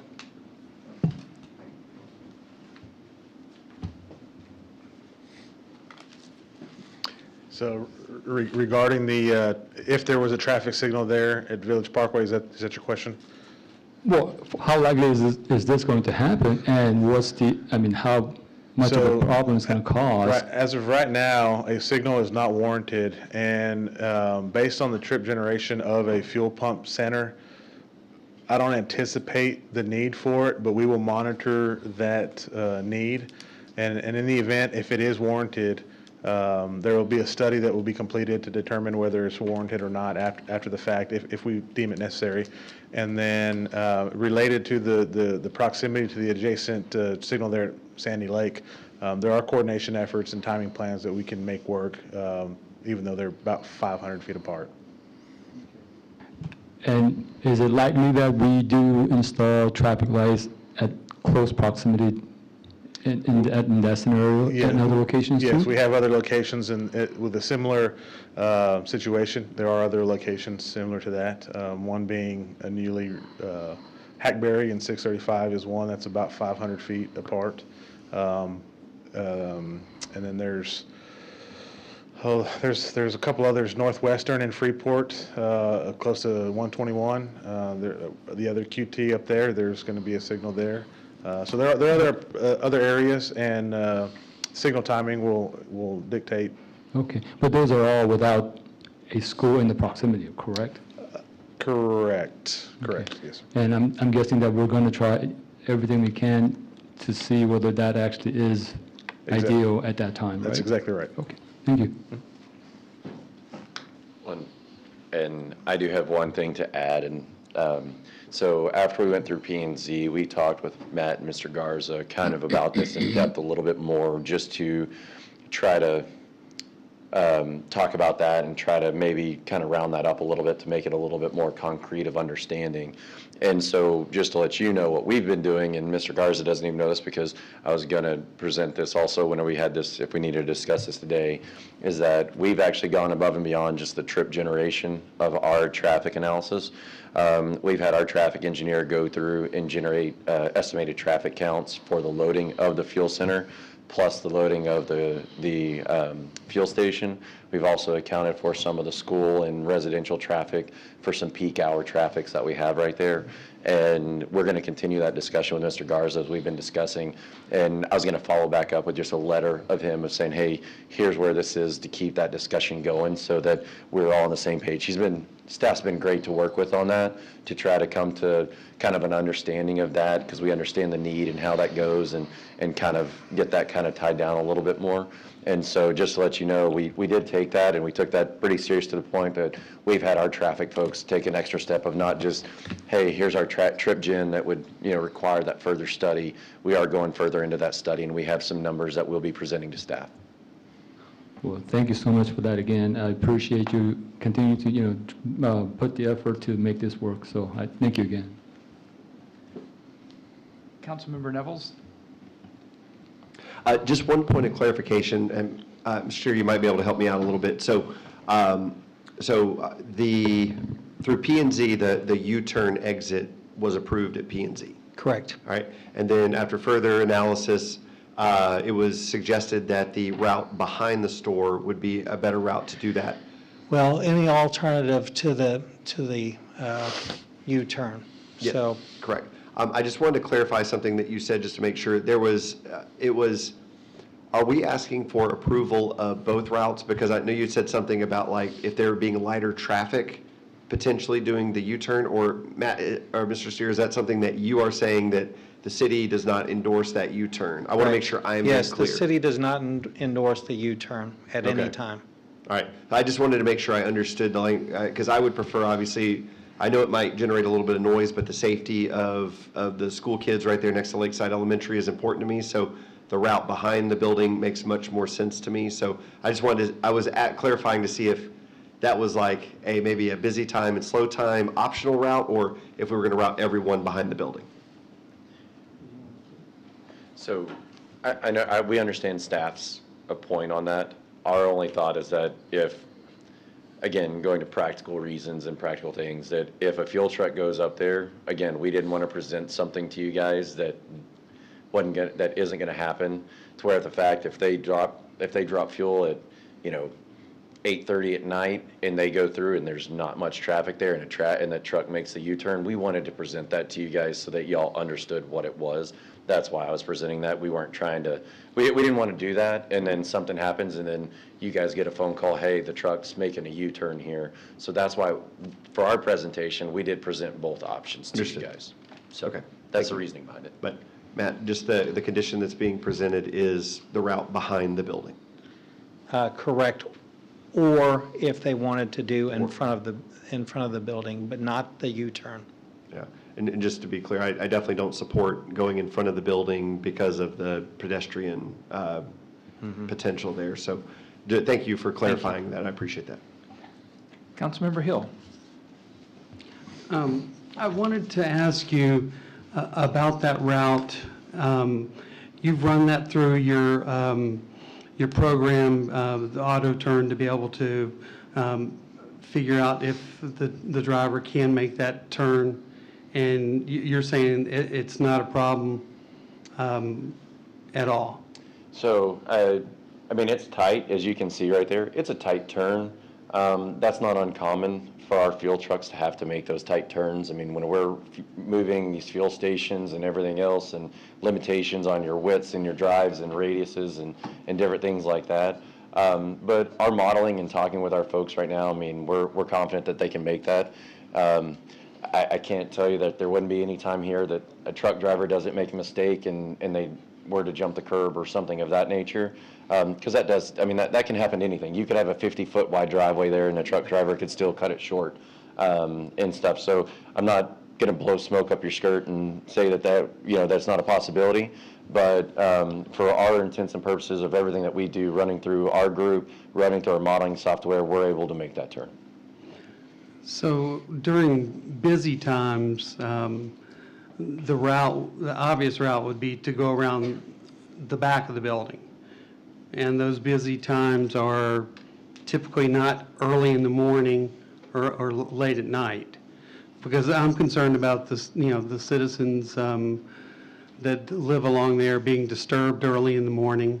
And so I'm not opposed to them making those U-turns during kind of off-peak hours where the traffic is much lighter. So I really think that both routes are good. It's just got to be the appropriate time for when they do that. I understand, and that's kind of the reasoning why we had both of them in there. Again, our ultimate concern is being able to deliver our fuel to the fuel stations. We'd had input on both sides of this and understand the pros and cons of both. And so that's why we presented both in the option. Ultimately, whenever our truck drivers are there and they're making that turn, they're going to take essentially the path of least resistance. If they can make that turn safely, then likelihood of them making that is very likely. If it's in a busier time and there's cars backed up, they're going to go right on through that intersection and they would loop around the back of the site. It would be my common sense thought on how this is all going to happen. Council, any other questions? Thank you, Clay. Appreciate it. This is a public hearing. We did have one person signed up to speak, and that is Mr. Bobby Finken.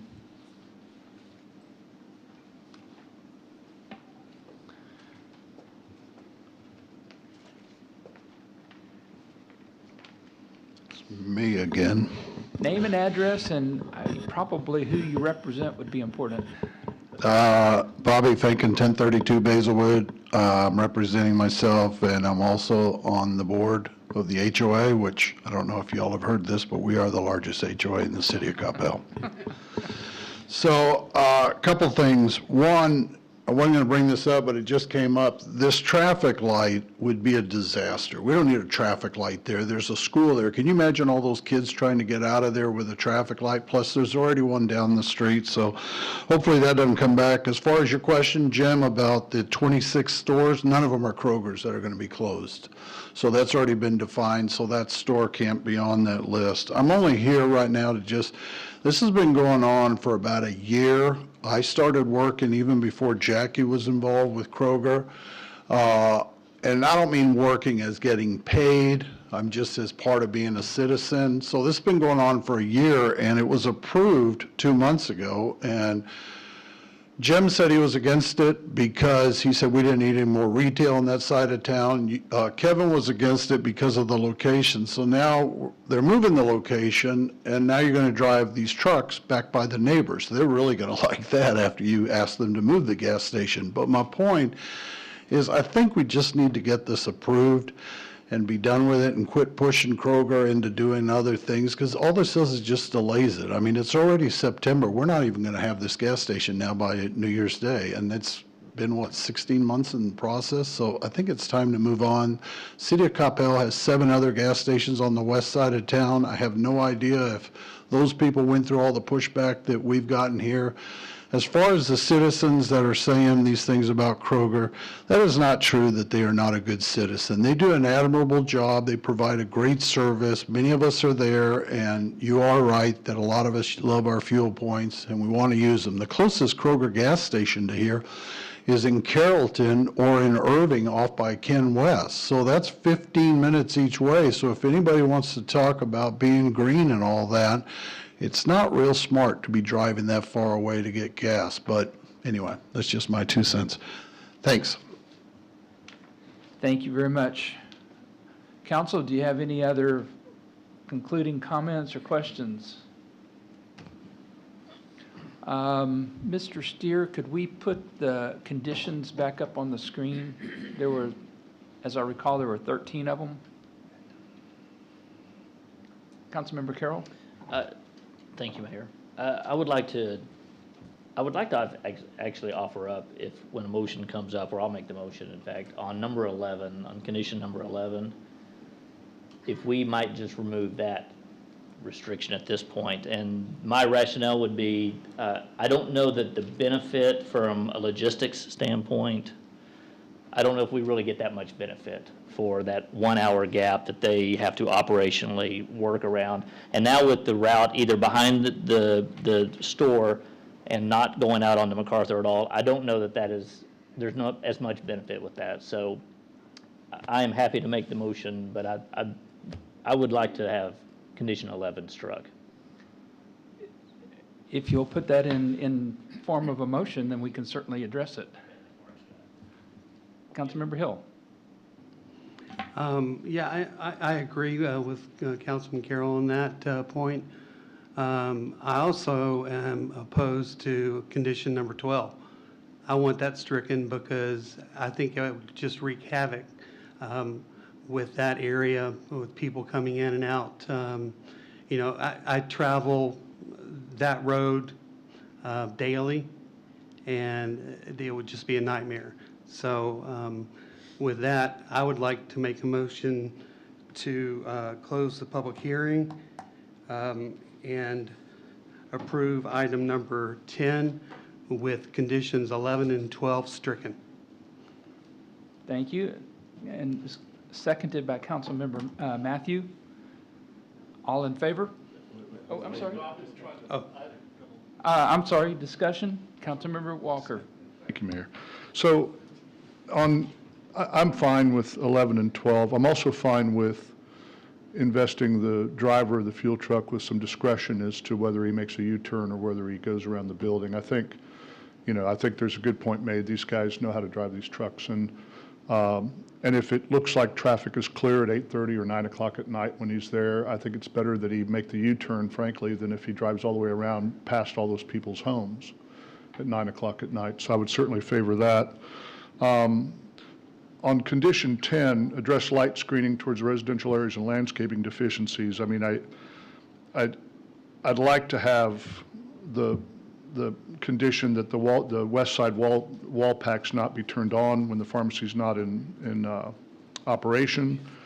I think you can address that with shielding. I don't think you necessarily need to lower the wall packs. I appreciate the interest in looking at that if it becomes necessary, but I think anytime you lower the altitude of those lights, you're going to lower their dispersion, and I think that would likely help. I think address the light screening and all like that, and the landscaping deficiencies, the trees is fine, but I'd like to have the 2 poles lowered to where they're code compliant at 30 feet on the northeast side. And Councilmember Walker. Yes. Are you going to be putting these in a motion? Yes, but I wanted to first just articulate what they are and then just say a few points about it, if I could. Continue on. Okay, thank you. Thank you. So, to me, I think some of these are important. So do I amend the motion? I guess I just amend the motion. Sir. I would amend the motion with respect to condition 10 to include a proper shielding on the west wall packs over the pharmacy, and to terminate their use at any time the pharmacy is not in operation, and to lower the 2 pole lights on the northeast side of the store to 30-foot compliant height, and to ensure that there's proper shielding around the west wall packs over the pharmacy. And I'll accept what you guys have said about the soffit lights underneath the station itself. And that would be my amended motion.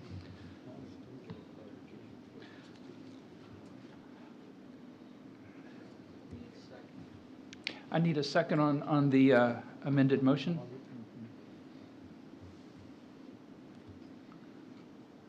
So I see no second, so the amended motion fails. We're back into discussion, Councilmember, or Mayor Pro Tem. Actually, since the motion failed, then it doesn't matter. Okay, I just wanted to ask, no, I just want to ask about the current lighting, right?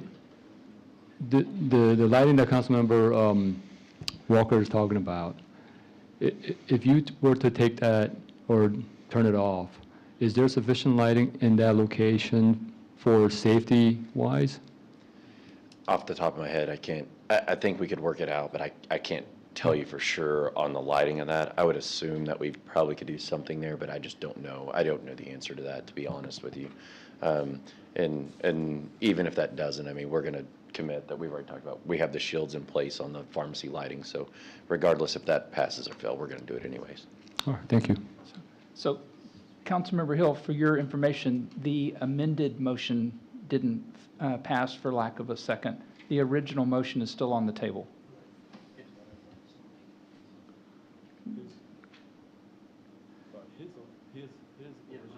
Your motion is still on the table. Yes, sir.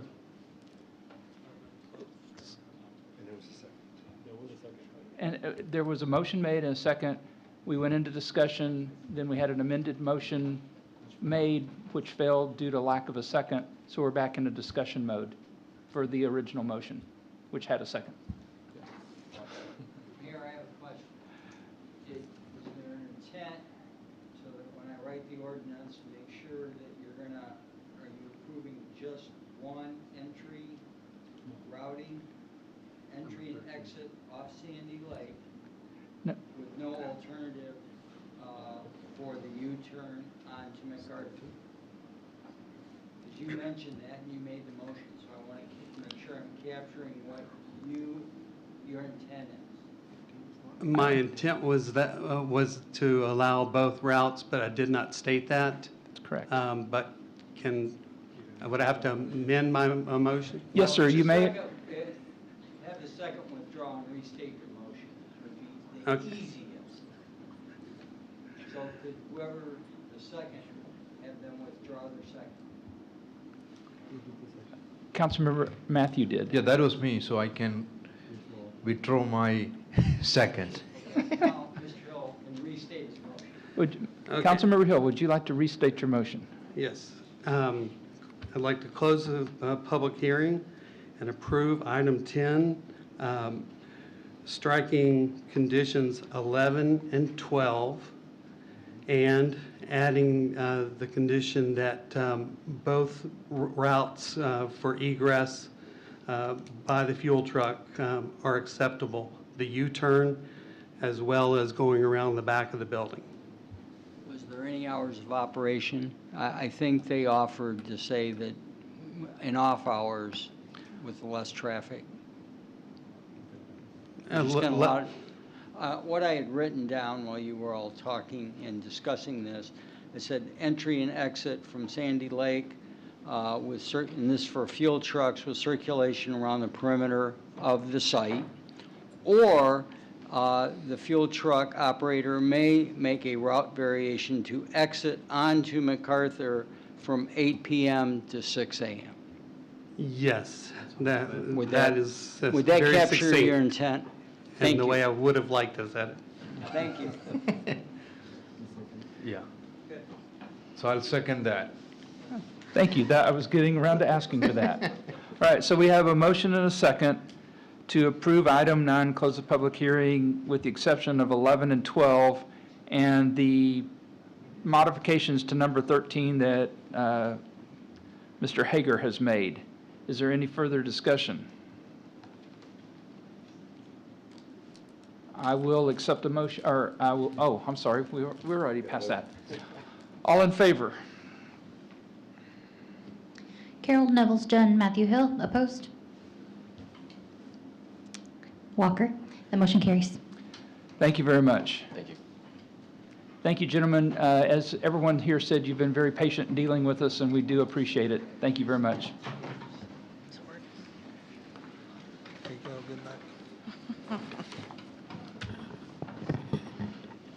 Okay, item 11 is a public hearing, so I will open the public hearing and ask Ms. Boswell to read it into the record. Good evening, Mayor, Council. Item number 11 is a public hearing. Consider approval of PD 210R2-SF9, 416 K Street, a zoning change request from PD 210 SF9 to PD 210R2 SF9 to approve a short-term rental on 0.22 acres of property located at 416 K Street at the request of Lorna Bell, the property owner.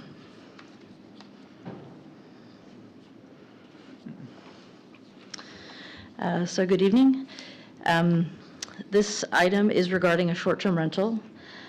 As you may recall, on May 30th of this year, City Council approved an ordinance amending the Code of Ordinances, Chapter 12, Article 30, special use permits, defining and establishing special use permit requirements for lodging houses, which includes short-term rentals. So all existing and future short-term rentals will be required to have a special use permit in addition to registering with the city in order to legally operate in the city of Coppell once their current registration has expired. So we currently have about 10 STRs in the city. So this is the first one that is coming before you for the special use permit process. So the applicant, Ms. Lorna Bell, has owned the home since 2006 and has a homestead exemption. The home has been registered for short-term rentals since the beginning of 2019. This home has one bedroom for rent with a maximum of 2 guests and is proposing to continue with that same setup with the owner residing here as well. Typically, a special use permit is required for a short-term rental. Because this property is currently part of an existing planned development, an amendment to the PD is more appropriate and essentially accomplishes the same result as an SUP. Adds no extra burden or fees on Ms. Bell or this case. So essentially, it's a little bit of alphabet soup. The plan gets reviewed. We send out notices because it is a public hearing, just like we would for a PD or an SUP. So this residence is located on a cul-de-sac street. The single-family home has a 2-car garage outlined in where the 2 cars are. An additional 2 vehicle on the circular drive for guest vehicles. So the bedrooms in yellow. So guests have access to a guest bedroom and a private bathroom adjacent to the bedroom. They also have access to the patio and a garden outside. There are no signs on the building indicating that it is an STR.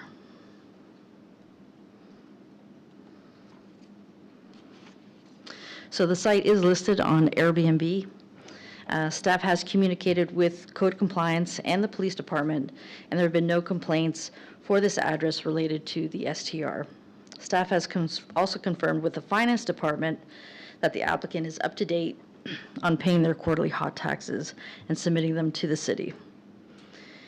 So part of the current process for having an STR is registering with the city, which will still be required if this case is approved.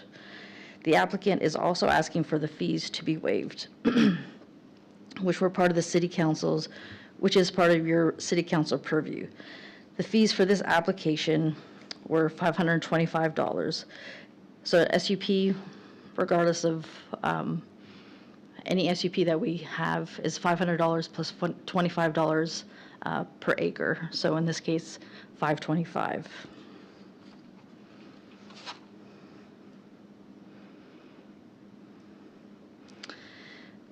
So this is a zone change request. We did send out notices, 23 within 200 feet as required by state law. An additional 140 courtesy notices were sent out within 800 feet. I did have one phone call for information. That was the yellow on your map.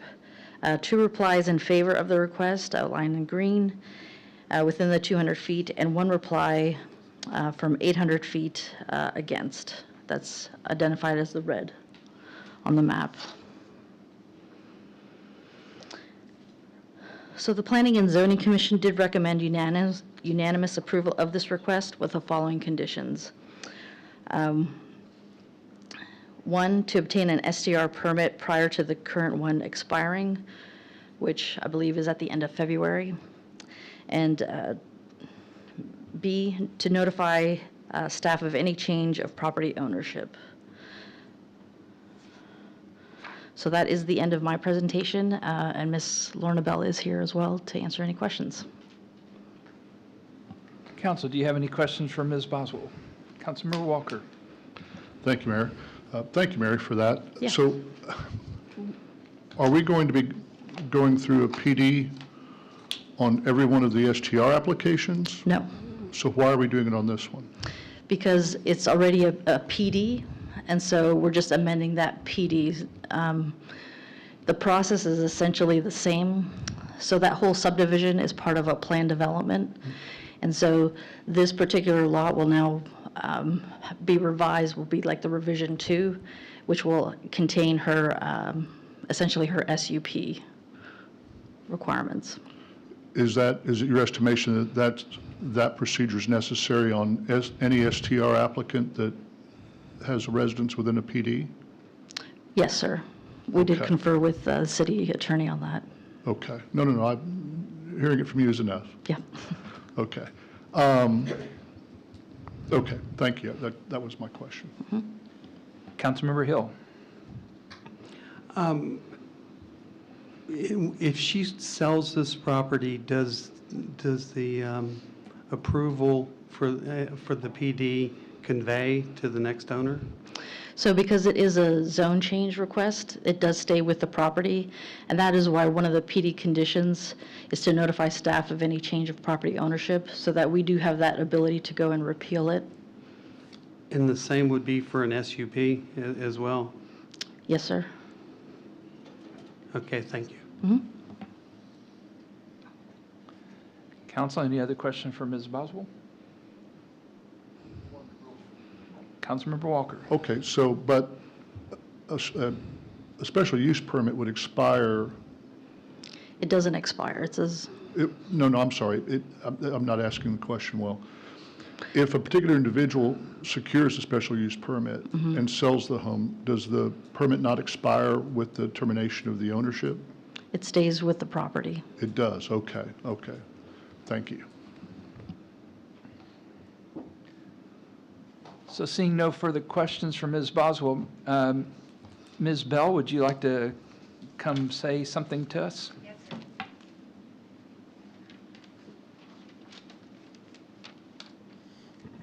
I'm Lorna Bell, and I live at 416 K Street. And I'm in favor of the STR designation so that I can continue to operate my Airbnb as an Airbnb host. I requested the fee of $525 be waived. I've been a resident of Coppell since 2001. We downsized to K Street in 2006 due to my husband's declining health, and Ron has died. I am retired, 81 years old, and my Airbnb income allows me independence as I rent out my guest room to 2 or fewer people intermittently. I have been rated as a superhost, which is a 5-star designation, for as long as Airbnb has been giving those out, 7 years. My neighbors consider me and my home to be an asset to the neighborhood. Any questions? Council, any questions for Ms. Bell? Mayor Pro Tem. Thank you, Mayor. Ms. Bell, thank you for coming here and telling us about you. But is any particular reason why you're asking for a waiver of the fee? I just think it's undue responsibility. I've already paid the fee. I just would like it reimbursed. Okay, I was just asking because, there are a number of other that will be coming, and Yes. I'm just concerned about setting a precedent where people come and just ask for waiver of fees whenever there is a fee. So that's why I was asking if there's a particular reason you were asking for the waiver. I just think it's unfair under other circumstances. Other people that are doing, the other 10 people have different circumstances as well, and some of them have like a big home that they're renting out, and they're not there, and they don't watch the neighbors, and they may have people that don't care about what they do, how many people come and go, and parties and all that sort of thing. That's not for me to judge, but I think I am in a different category. And I do appreciate you being a super host too, because believe it or not, I actually go to many places and for conventions and so on, and I do use Airbnb and always appreciate the hosts that are there and provide good services as well. So not saying anything about that fact. Thank you for the answer as well. I just have one more question for Ms. Boswell. You did have questions for me? Yeah, I do. Ms. Boswell, before this change and with the application fee $525, what were they paying again? Can you remind me again for a special, for the short-term rental permit fees? So the short-term rental registration, they will still have to do. And the short-term rental registration, I believe, is $50 and then $25 if you're over 65. $25 if you're over 65? Yes, sir. And is there any other fee other than that? Other than, I guess, the hot taxes that you... Right, the hot taxes. Okay. So they pay hot taxes to the city and they pay hot taxes through Airbnb to the state. Okay, and so we did provide some incentive or discount for seniors for the prior application. Right, fee. so if they get the zoning, they will still have to get the registration on top of that. Okay. So the zoning is a one-time thing, and the registration is an annual registration. Okay. All right, thank you.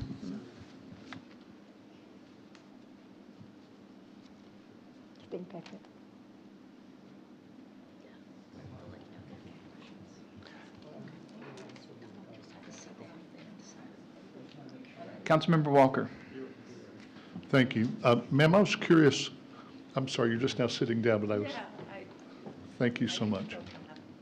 Yes, I didn't know you had more questions. Thank you. So how long have you operated this as a short-term rental, this room? 7 years. 7 years? Mm-hmm. And on average, what's your experience with respect to frequency of rentals per year? Well, just because we've been so hot, I don't get a lot of people that want to sit in the garden, though I do get people for medical emergencies, for funerals, sometimes appointments or proximity. People with problems with their boyfriend that are looking for a secure place to stay, just variety, but it hasn't been very busy this last 6 weeks or so when we've been so hot. So how many rentals a year are you experiencing just on average, just a rough number? I could have had that figure if you, Airbnb tabulates it for me. Yes, ma'am. And Just a rough number. I'm just, I would say 30, well, let's see, maybe 4 a month. 4 a month? Oh, no, on most months, but not Okay, August. okay. Well, Yeah. thank you. And I do have family members that come and personal things that I do that I block the days. So it's not a continuous thing, and it's never been a roommate situation. Yes, ma'am. Okay, well, thank you. Thank And then, Mary, just a real quick question. Mary gets to educate me once again. Yeah. So, okay. Explain the $525 fee that we're charging that's distinct from the SUP fee. So we just have a standard special use permit fee that we charge, typically for commercial developments. And so when we adopted the STRs under the SUP, we didn't amend that fee at all. But Okay, if that's something that you would like for us to look into, we can certainly do that. okay, and that's the $500 fee? Correct, so it's $500 plus $25 an acre. So because she's, under an acre, it's $25, so $525. And that was part of the ordinance when it applied to lodging houses and corporate housing and that sort of thing before the STR was added to it? So the SUP, Yes. that's how it is in the fee schedule. Okay. And then the $55 that you mentioned or whatever? That's the STR registration fee. Okay, So there's special use permit, which is what we're looking at tonight, and then there's a short-term rental registration fee. So two separate things. okay, okay. So Thank this you. is the zoning, and then the other part's just a registration. And of the other 10 short-term rentals that we're aware of in town that are operating, their time to apply for the special use permit just hasn't arrived? So I believe the majority of our short-term rentals expire at the end of February. And so when we passed the SUP ordinance for short-term rentals back in May, we sent all of them letters telling them of the change that's been made. So that would allow them to come forward and go through this process, because we did tell them that it would be at least, a 60, 90-day process. And so Ms. Lorna Bell is the first one to take us up on that. And we will have another one next month.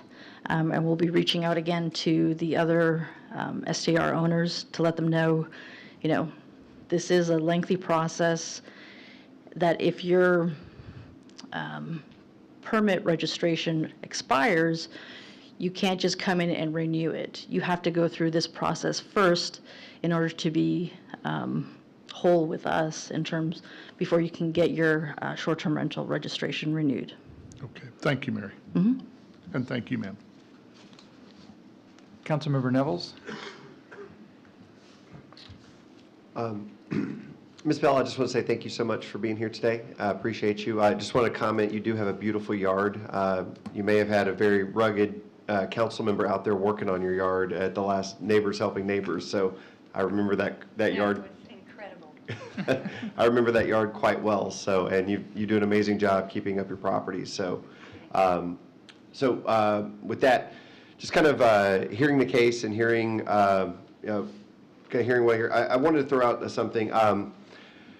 I'm glad, John, I'm glad you asked a question because, talking about, there is, you said for the STR application, it's a reduced fee for seniors, correct? I definitely think, I don't know if this is the appropriate time or not, but I'd definitely love to urge council to maybe us pursue looking at maybe some different fee structure for our seniors. I think that they provide a unique situation in terms of our blanket, maybe like standard STR owners. So I don't know if that's an appropriate time to suggest that. Well, I believe Ms. Boswell actually suggested that herself a little bit earlier. Well, I knew an idea that good couldn't come from me. So, I would definitely support that direction if we gave staff that. Okay. I think Councilmember Carroll had something to say. Oh, I was going to make a motion. No, we got people wanting to talk. We'll come back. We'll come back to you, Kevin. Don't worry. I'm ready to get started. Thank you. I was just, the STR permit fee. You said, did I hear it was $100 and then $25 for seniors? I believe it's $50 and then Okay, so it's half. $25 for seniors. It's Yes, half sir. for seniors. So that's what I was I tend to agree with Kevin. I don't think we should be arbitrary on, one case over another. We ought to put something in place. So I would say, do we consider the SUP fee being half price for senior citizens, just like what we're doing on the STR fees? That's what I'm proposing for discussion. All right, or it could be waived as well. It could be. Councilmember This is Hill? all- Ms. Perone Boswell, So, quick question for you. So are the fees for the SUP and the PD process the same? Yes, sir. Okay. So And it didn't Ms. matter which route she went, it was still Correct. going to be 525. Yes, sir. And Mr. Haggers told me that it's not on the agenda to discuss changing the fee. So you can talk about putting that on the agenda. I had, was it Mayor Pro Tem or Councilmember Matthew? I saw a hand go up. Was it Mayor Pro Tem? Thank you, Mayor. Remind me how many short-term rentals currently are senior citizens? I don't know. You know? Okay. That's the question I had. Councilmember Nevels. All right, thank you, Mayor. I wanted to go ahead and propose something, throw it out there so we can get some stuff going. So I move that we close the public hearing, approve agenda item 11 with conditions, and I propose, in this case, until we develop a procedure, that we waive the PD fee of $525 until we get that. What's that? Then we. Waive the fee. Don't make a condition on what may happen in the Oh, yeah, I want to waive the fee. I'm not making that part of the condition, I apologize. I want to waive the fee. Boom, done. Thank you. We have a motion. Do I have a second? Mayor Pro Tem seconded. Any discussion? Councilmember Hill. I just want to ask about our procedural point here. Can we table this until we come up with a policy for fees for senior citizens on this? We can. I know there's a motion on the floor right now. Wow. I'm going to have to defer to the attorney on that one. What, here's my preference, is don't waive the fee, pass the zoning, and then if you want to entertain a different fee schedule for seniors for zoning applications, then do so and make it retroactive September 1st of this year. So we need to modify the motion. And who was the second on that one? I can't second. No, well, we have a second, so we need, He just made the proposal. No, I think I did second. John. Oh, John did? Yes. Kevin made the motion. yes, yes. I made the motion. You're the second. Okay, withdraw. Withdraw. I made it to you. Yeah, exactly. So we haven't got a second yet for his proposal. Well, he hadn't made a motion yet. He hasn't made a motion. You got a motion and a second, and you have a motion on the floor. So the motion either needs to be formally amended, or it needs a withdrawal, and a withdrawal of the motion and a restated motion. I withdraw my second. And now, Mr. Thank you, and Councilmember Nevels. I'd like to make a motion.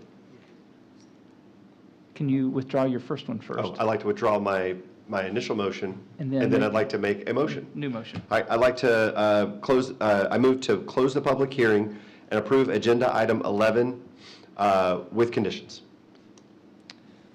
Thank you. Do we have a second?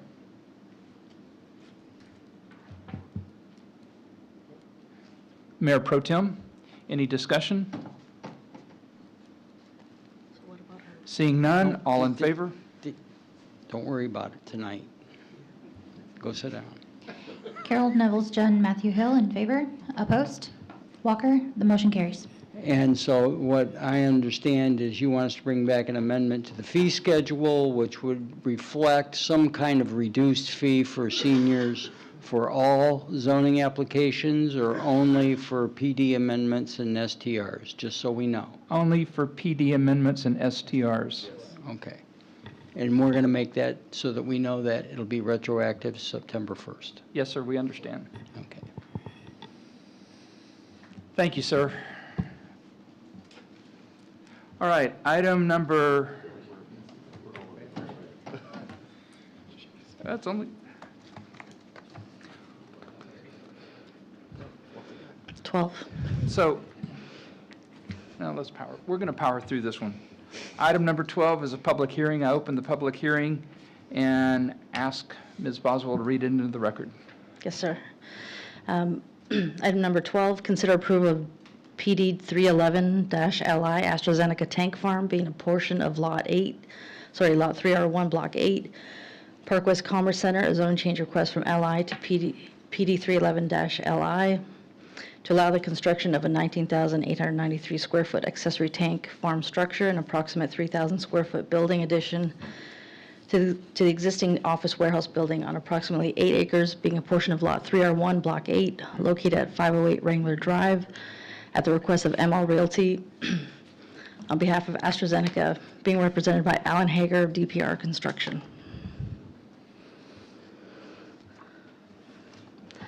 Okay.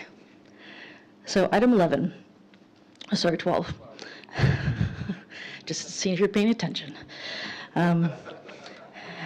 AstraZeneca is a pharmaceutical company located on Wrangler Drive. This particular location produces one product called Lokelma, which is a prescription medicine used to treat adults with hyperkalemia. Hyperkalemia is a condition where potassium levels in a person's blood are too high and can lead to potentially life-threatening health issues, especially those with chronic kidney disease. And it affects approximately 200 million, with an M, people worldwide.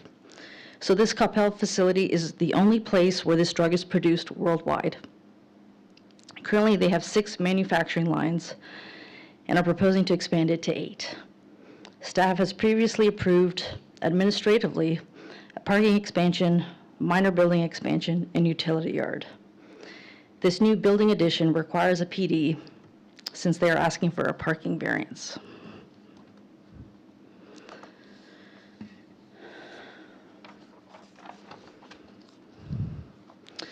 So to meet this drug demand, they're looking to expand the manufacturing capacity at this site. The building in beige is the existing facility. This expansion includes the construction of a building called the Tank Farm that will hold the chemicals required to make Lokelma medicine.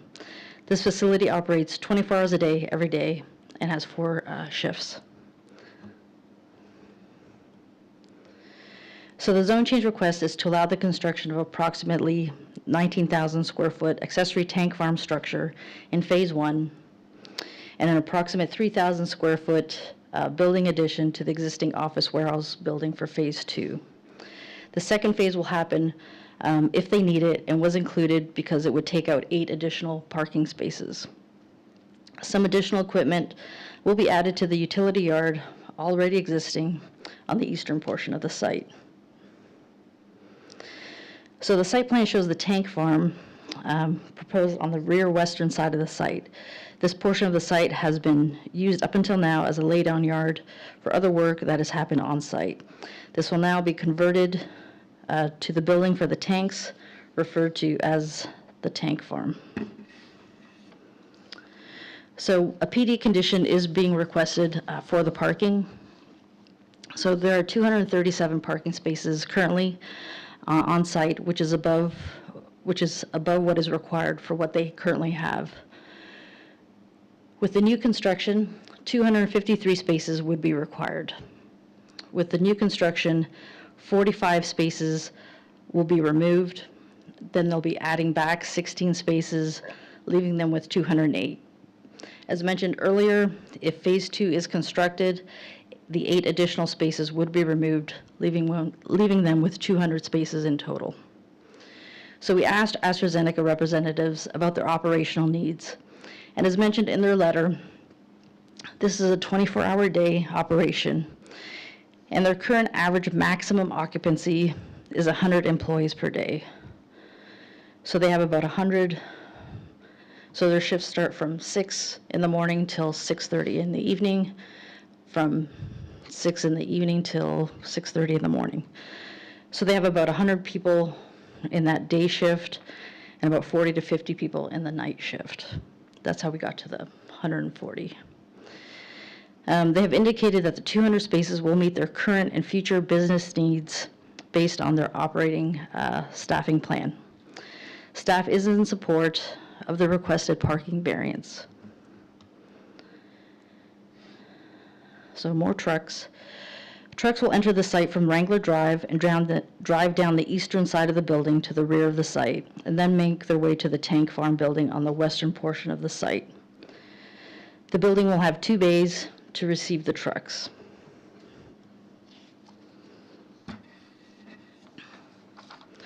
So now we're going to be looking at landscaping.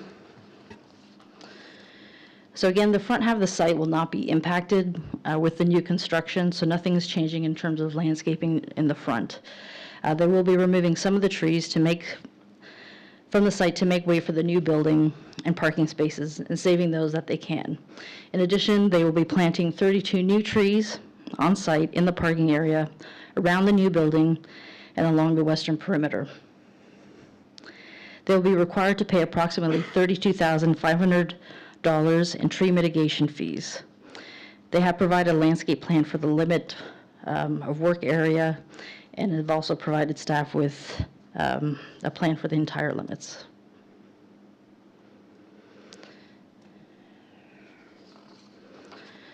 So the new tank farm building will be made of precast concrete panels to match the existing building facade, both in pattern, paint colors, and texture. So the renderings that we're looking at right now are the top 4, and then the bottom are photographs of the existing buildings.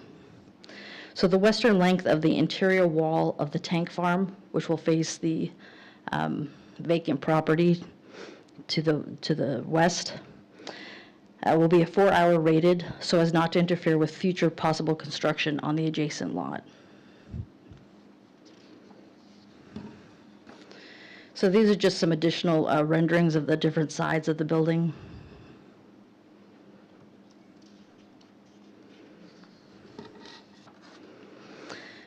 So the tank farm building itself will have a subterranean level or pit, and then 2 levels above that, which will contain the chemical tanks, office, pump room, break room, and waste room. The new building will have a backup generator on the east side, which will be screened. Again, nothing at the front portion of the site will be changing, other than the existing building will have a backup generator.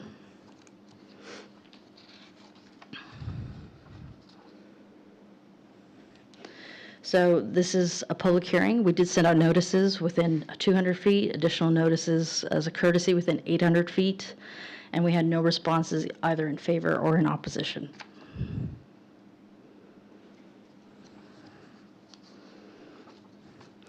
So the Planning and Zoning Commission unanimously recommended approval of the request with the following conditions. 1, that there may be additional comments during detailed engineering plan review. Number 2 was to revise the landscape plan, which they did, to provide to staff. And 3, to allow for parking variance, to allow the 200 parking spaces as shown on the site plan. So that is the end of my presentation. Representatives from AstraZeneca are here as well. They do have a little presentation if you would like to see it, or otherwise they're here to answer questions.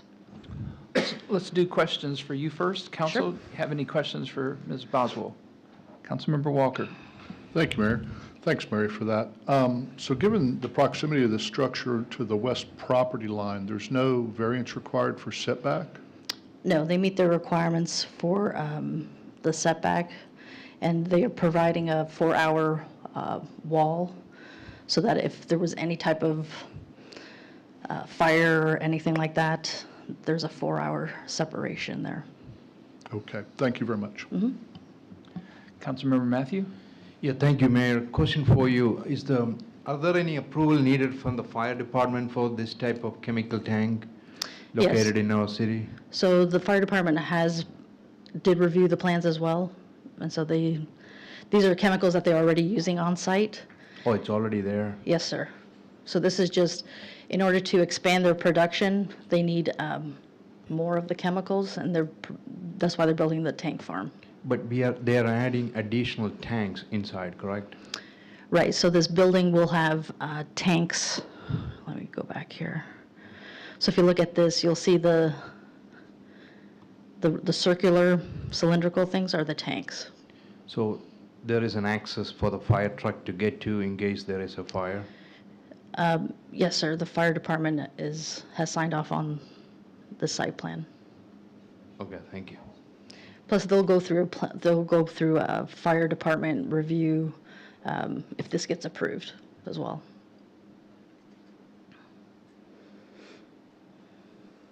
Any other questions for Ms. Boswell? All right. Would the applicant like to come forward? Thank you, Mary. Yeah, so. Alan Hager with DPR Construction, and reside in Arlington, 5607 Ferris Drive. And I've had the pleasure of working with AstraZeneca on and off over the last 7 years. And this is Jerry Doyle, who is the Director of Engineering for the site. And we just really want to thank you guys for your support for AstraZeneca over the years. And we are prepared as construction managers to break ground on this exciting portion of the addition of the project, so critical to, as she mentioned, over 200 million patients worldwide, and we're doing this on an accelerated basis. And I want to thank Mary and her staff and Planning and Zoning Commission for working with us in such a manner to help us on this very accelerated schedule. We have permit requests in and ready to go, so we can hopefully break ground possibly quite next month, we hope. So we appreciate your consideration. Any questions you have, please ask us. Jerry, do you want to say a couple of words? Sure. Thank you, everybody, for your time. My name is Jerome Doyle. I work in engineering at the AstraZeneca Coppell site. Mary did a great job summarizing what we're trying to accomplish. Just want to build a little bit on what she said and reinforce a few points. So we've been manufacturing Lokelma at the site since 2019. The site team really is very passionate and takes a lot of pride in the fact that they want to be able to meet every patient's demand for Lokelma globally. To be able to do that, we need to expand the manufacturing capacity at the site, and that's why we're here before you today. To be able to expand the manufacturing capacity, we have to expand the storage capacity of our starting chemicals and add manufacturing lines. So again, this is our goal is to meet the patient's need for Lokelma, and the team's really committed to that goal and really embraces that responsibility to make sure we're meeting that demand. Thank you. Council, any questions? Councilmember Walker. Thank you, gentlemen. While certainly the chemicals being stored are corrosives, are they, I don't think any of them are particularly flammable, are they? No, the starting chemicals they're not hazardous, they're corrosive, but they're not flammable, Yes, not sir. flammable chemicals. Right, so, okay, I just want to make sure I was right about that. Yes, thank you for asking. And then I'm just a curiosity, so is the red dotted line the line where the trucks would come in that would be loading Yeah, that's offloading the showing chemicals? the tanker route. So currently on that property, there's two buildings on that property that ML Realty owns. There's the building that AstraZeneca leases, and then there's the neighboring facility. Those facilities have a shared truck yard, and where that truck routes through is that shared truck yard. And then we Okay. go to the north side of the facility where the new tank farm building is to do the tanker unloads. So how are the trucks going to turn around? So we actually back into partnered, the- we partnered with engineering firms to model the tanker maneuvering and the auto turn to make sure that the trucks could go into that unloading area. And that's why we had to position that building a little bit further south on the property to give them enough clearance. Okay. Thank you, gentlemen, so much. Thank you. Councilmember Nevels. Gentlemen, thank you all for coming up and speaking with us today. And just to clarify for everyone, the chemicals that are being proposed to be stored on site, they are currently stored in the main building, if you will. So it's not like anything new is going to be introduced. It's just an expansion of the current process that is already in place, just to clarify. Correct. That's accurate. Yes. Excellent. Thank you very much. Thank you. All right. Councilmember Matthew. Yeah, just to clarify that, you are creating or building additional tank, correct? We're adding vessels, storage vessels, to store the starting chemicals, and those storage vessels are going to be in the tank farm. Okay. Thank you. Thank you. Thank you, gentlemen. Thank you. We had nobody signed up to speak at the public hearing, so it's back to the council. Any further questions or comments?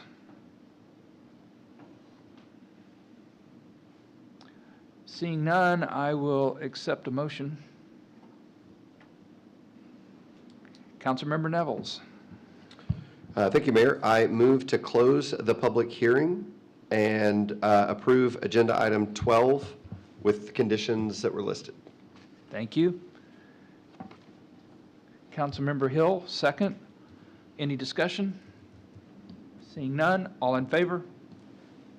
Walker, Carroll, Nevels, Dunn, Matthew Hill in favor, none opposed, the motion carries. Thank you very much. Thank you, gentlemen. Item number 13 is a public hearing, so I open the public hearing and ask Ms. Boswell to read that into the record. So item number 13 is a public hearing. Consider approval of PD 309-SF12 and C, Forest Creek, lots 1 and 2, Block A, a zone change request from commercial to PD 309-SF12 and C to allow a development of a residence and a professional office building on 2 lots totaling 2.05 acres of property located on the west side of Denton Tap, approximately 450 feet north of West Bethel Road, at the request of Jose Fernando Teruya, FTA Design Studio, Inc.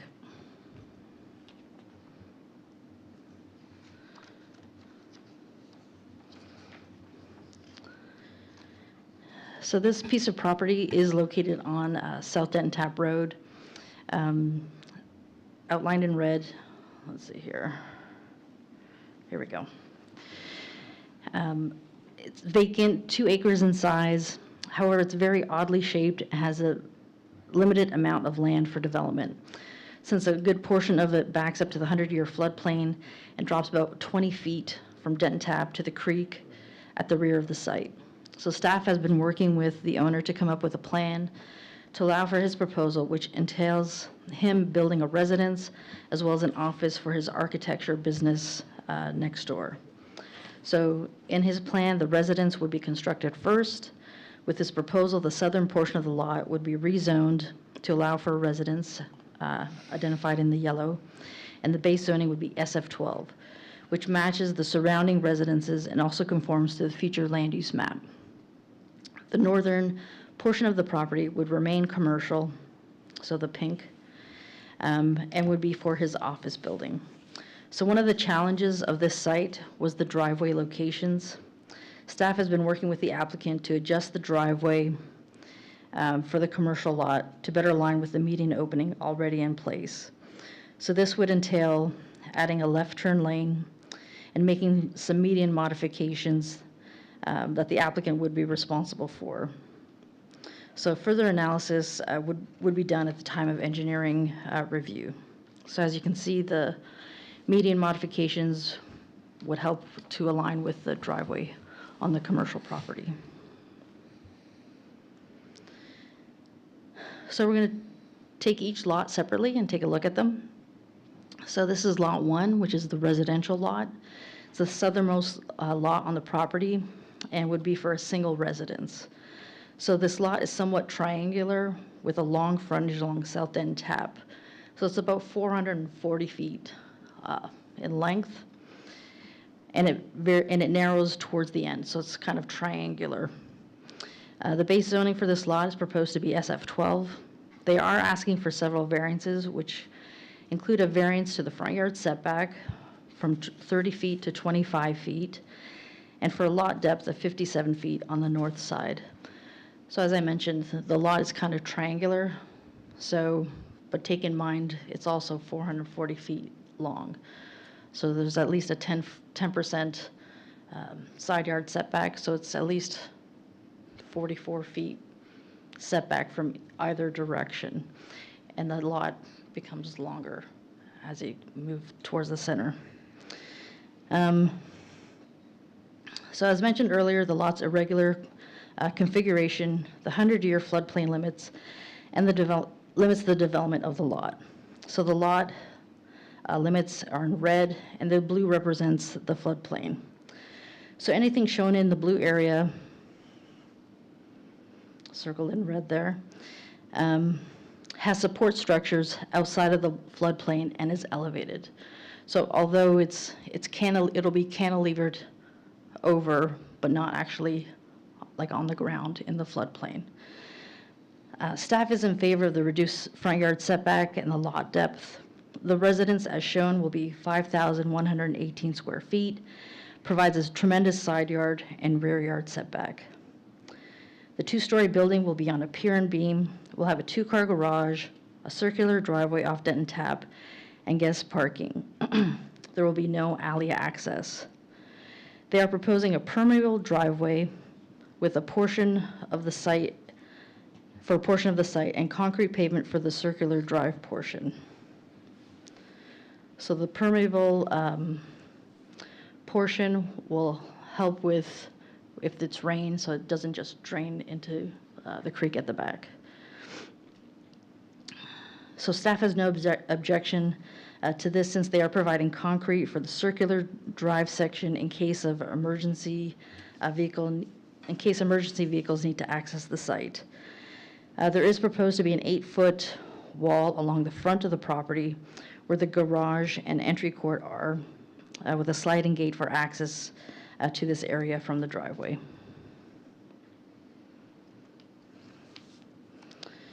And now we're going to move to Lot 2, which is the northern lot and is proposed to remain commercial.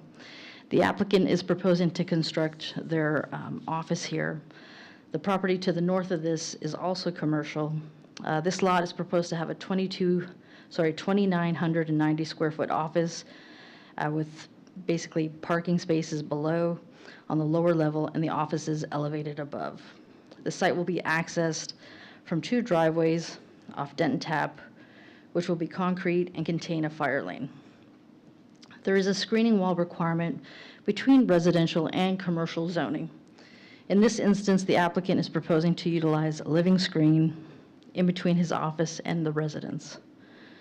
The applicant is also proposing to use the existing trees as a living screen for the other residential lots to the west of this property. So staff is also in favor of this request, since we do not want a wall in the middle of the creek in the 100-year floodplain. And since there is approximately 100 foot from building to building with dense trees in between.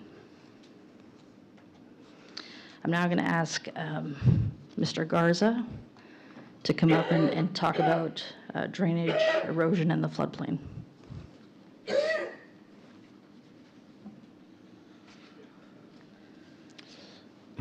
So during the P&Z process, we heard some concerns about drainage, erosion in the floodplain, and so I wanted to address some of those concerns and just what we examined during our review of this site plan. So related to drainage, this site was always intended to be developed as a site from our drainage master plan. It was always intended that there was going to be some sort of development on this site, and so when development occurs in Coppell, the developments are designed for fully developed flows of stormwater runoff. And so any development upstream and downstream of this site were developed for fully developed flows. So downstream designed for the impact that in the intent that this was going to be developed fully commercial or residential, that the downstream subdivisions or developments that occurred took that into account. And so the drainage is not a concern from our standpoint. It meets the master plan that was originally designed to accommodate any runoff from this development. The site has a relatively small impervious area. About 20% or so of the site is impervious, and so they are doing things to accommodate runoff to help absorb and percolate into the ground and not discharge as much as a completely fully commercial site would do with concrete paving throughout. And as they come through the process with detailed engineering plan reviews, we will review their drainage design and to meet our ordinances as well. Related to the erosion, we do have an erosion hazard setback, which requires them to stay away 30 feet from the top of the bank. In this case, they aren't able to, so part of that ordinance allows stabilization efforts related to, they would have to get a geotechnical report that recommends stabilization efforts for erosion and protection of their property. And so that's one of the requirements that they will be conforming with, and we will review their geotech's recommendation on how they're going to stabilize the bank adjacent to their property. And they also are proposing retaining walls to protect pave areas and their building as well. And so once they submit those plans, we will review those plans as well in conformance with our ordinances. As it relates to the floodplain, as Mary mentions, a lot of the site is in the floodplain, the 100-year floodplain, and they are proposing to cantilever most of their, or all of their facilities that are shown to be in the floodplain. So they're going to have the structures, the piers, outside of the floodplain, and then cantilever over several feet, probably I think upwards of 4.5 to 5 feet above what that floodplain elevation is. And so we have no concerns of any adverse impacts related to floodplain. Most developments that do, or all developments that occur in Coppell that want to impact or want to build inside the floodplain, they're required per our ordinance to provide a flood study that shows that there are no adverse impacts negatively to upstream or downstream. Being that they are developing outside of the floodplain, that's not required in this case, but they are following our ordinances. And so they are meeting our drainage, erosion, and floodplain ordinances, so we don't have any concerns at this time. When they submit their detailed engineering plan reviews, we will review those plans for any additional concerns. Thank you.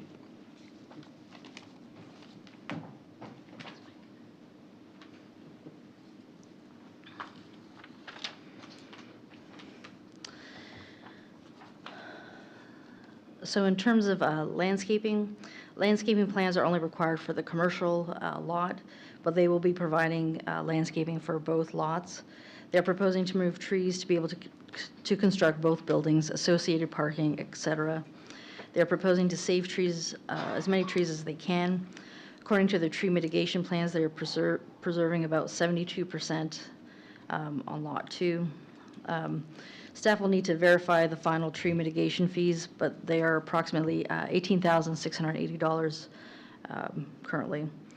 So landscaping is proposed along Denton Tap. So what you're looking at here is the commercial lot. They'll have a combination of trees, ground cover grouped at either end with small shrubs in between the driveway entrances. They're proposing to save as many trees as possible on site, and they are situated around the site, including the parking area as well as the residence. A large percentage of the site will be landscaped or in a natural state, and more than the 30% required for lots under 2 acres.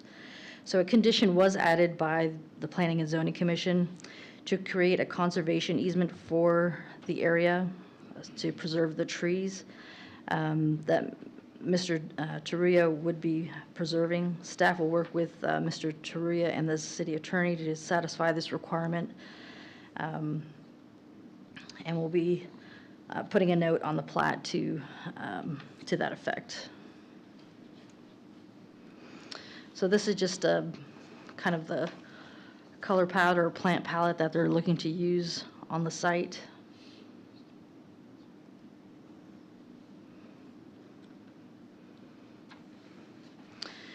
So both buildings will have a modern look to them. So with materials for the residents, for both buildings actually being cream-colored limestone, an Austin butterstick block, and charcoal-colored terracotta rain screen. Roof will be a standing seam metal. The office building will coordinate with the same cream-colored limestone, the Austin butterstick block, and charcoal-colored terracotta rain screen, as well as the standing seam metal roof. So the office building, you can see the front facing Denton Taps is on the top, whereas the rear elevations are on the bottom. So there aren't any windows at the rear of the office building. So that would So there's windows on the front of the office building, but not the rear of the office building. So that would give privacy to the residences that are behind that. And opposite, the residents will have, doesn't look that they have any windows at the front, but they'll have windows at the back in order to enjoy the trees and the nature and the wildlife back there. The office building will be required to be fire sprinklered. There is no signage proposed at this time for the building. We're just going to go through a few slides, just kind of illustrating the residents. Again, the windows in the back for the residents. Then you've got the different north and south elevations or the sides. And then again, this is the office building where the windows on the front, no windows in the back, so privacy for the neighbors. And as I mentioned earlier, there's about 100 feet between this building and the closest residential building. And as you can see, there'll be parking underneath the building. And again, the sides of the building, the office building.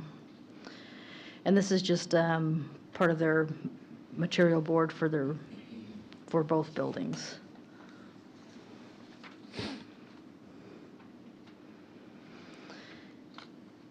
So again, this is a public hearing. We did send out notices within 200 feet, as well as additional courtesy notices within 800 feet.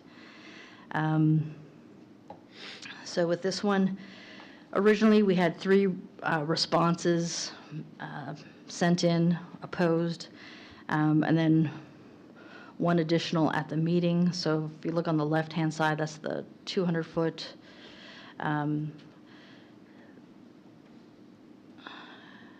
And then we had 1 at the 800-foot who was in favor of the request. So on the top left, I just want to kind of point out, in the yellow represents where the house is proposed to be, versus the blue to the north is where the office is proposed to be. I did provide, Ashley, I think she put on your chairs, some additional letters and emails that were received. So we got about another 4 emails of people with greater than the 800 feet, but also in favor of this request. So a variety of answers in terms of the people that were opposed stemmed more for the concern of the drainage, the floodplain issues.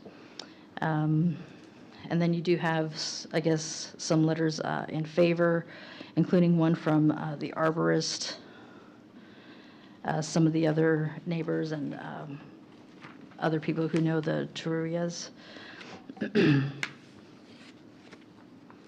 So the Planning and Zoning Commission did recommend unanimous approval of the request, subject to the following conditions.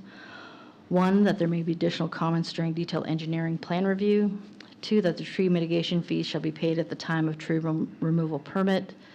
3, that the plat cannot be filed prior to zoning being approved. 4, that park fees are required for the residential lot. And then 5A, to allow for no alley for the residential portion. B, to allow a front yard of 25 feet in lieu of the 30 feet for Lot 1, Block A. C, to waive the screening wall requirement between lots 1 and 2. D, to allow the existing trees to act as a living screen between Lot 2 and the adjacent residential lots.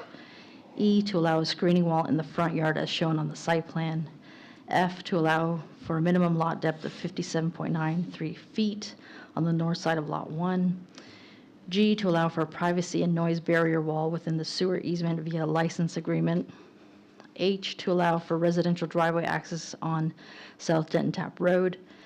I, that the applicant is responsible for any median modification costs for the installing the left turn lane. J, that the office building will be required to be sprinklered. And then K, which was added at P&Z, and was probably not in your staff report, so I apologize for that, to provide a tree conservation easement on the residential lot to conserve the trees that fall outside the developable area, providing for exceptions for diseased trees, fallen trees. So that is the end of my presentation. The applicant is here as well, and I believe he has a little presentation to give you. Do you have any questions? Council, do you have any questions for Ms. Boswell? Councilmember Matthew. Thank you, Mayor. We have a number of letters from the residents. Yes, sir. Some of them are approving the project, some of them are denying, requesting to deny it. Yes. So I'm going to read one of the email that we have here, and maybe you or Mr. Garza can explain. It says, impact to the creek hydraulics we share as the neighbors. Can you explain to us what are the impact?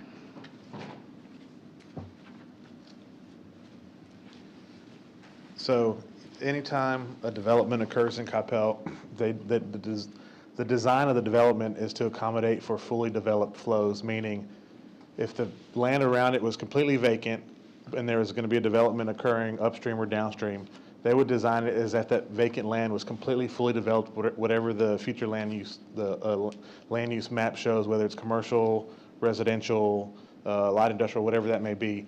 And so the developments are occurred upstream and downstream, the neighborhoods upstream, commercial and residential downstream. They all designed their developments with that in mind, that this property was going to be developed, fully developed flows as a commercial property. And so any drainage, any hydrology, any runoff from this site has already been accounted for in the developments, both upstream and downstream. Does that help? It helps, but do you recommend having this project going forward? Yes, I do. Okay. One more question, Mayor. On the K, the conditions that we have, that's the one you added at the end? Correct. So we'll be keeping all the trees, the fully matured trees behind the commercial property? So this is really more for the residential portion. Okay. So with the commercial portion, there's already regulations in place so that if they wanted to take down a tree, there's already mitigation fees or process that they have to go through. Typically, when a residence is constructed and someone moves in, they could take down, a tree, any kind of trees that they wanted to. So the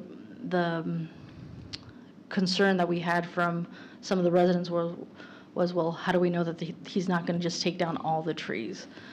So we discussed it with him, and so in his developable area, which is very limited, he's obviously going to have to take down trees because he's building the house and the driveway, et cetera. But outside of his developable area, he's not planning on taking down any trees. So if you actually look at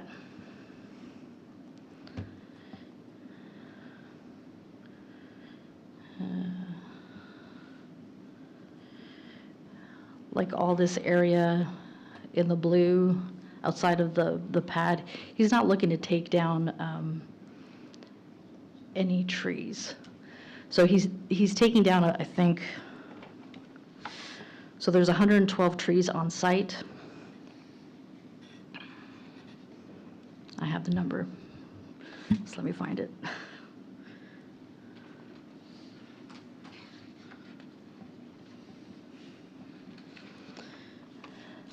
So there's 112 trees that were surveyed on site. They're removing 28. 10 of those that are sick or dead, identified on the plans. So 3 of them are on Lot 2, and 25 of them are on Lot 1, which leaves them with about 75 still on Lot 1, and another 37 on Lot 2. Okay. So just to be clear, the condition K will keep all those trees in place?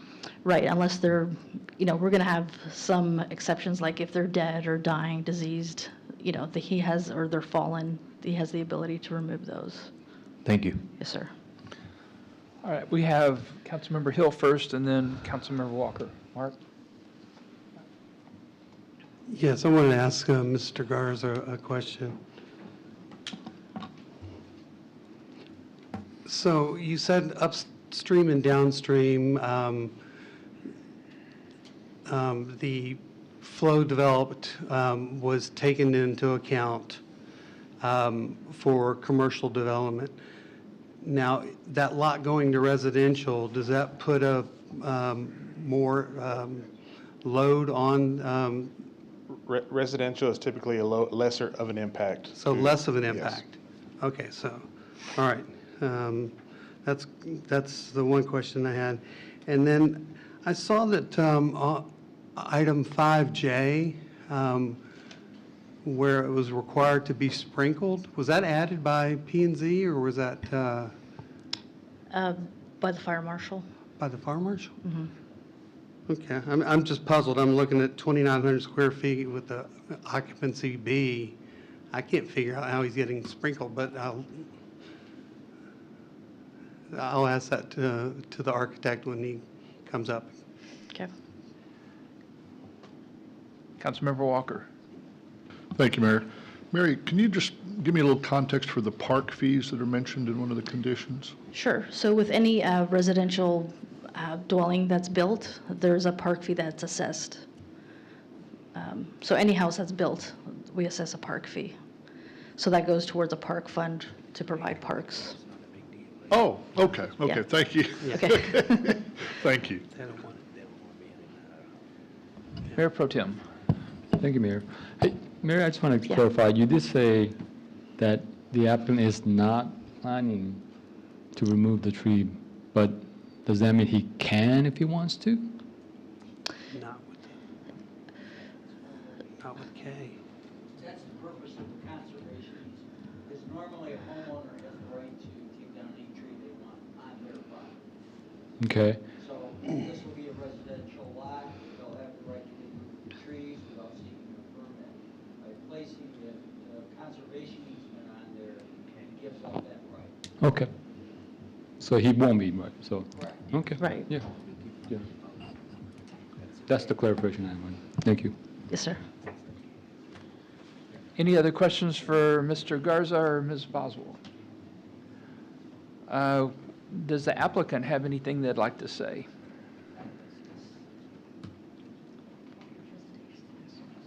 He's got it loaded. Oh, here we go. So just, Thank you so much. yeah.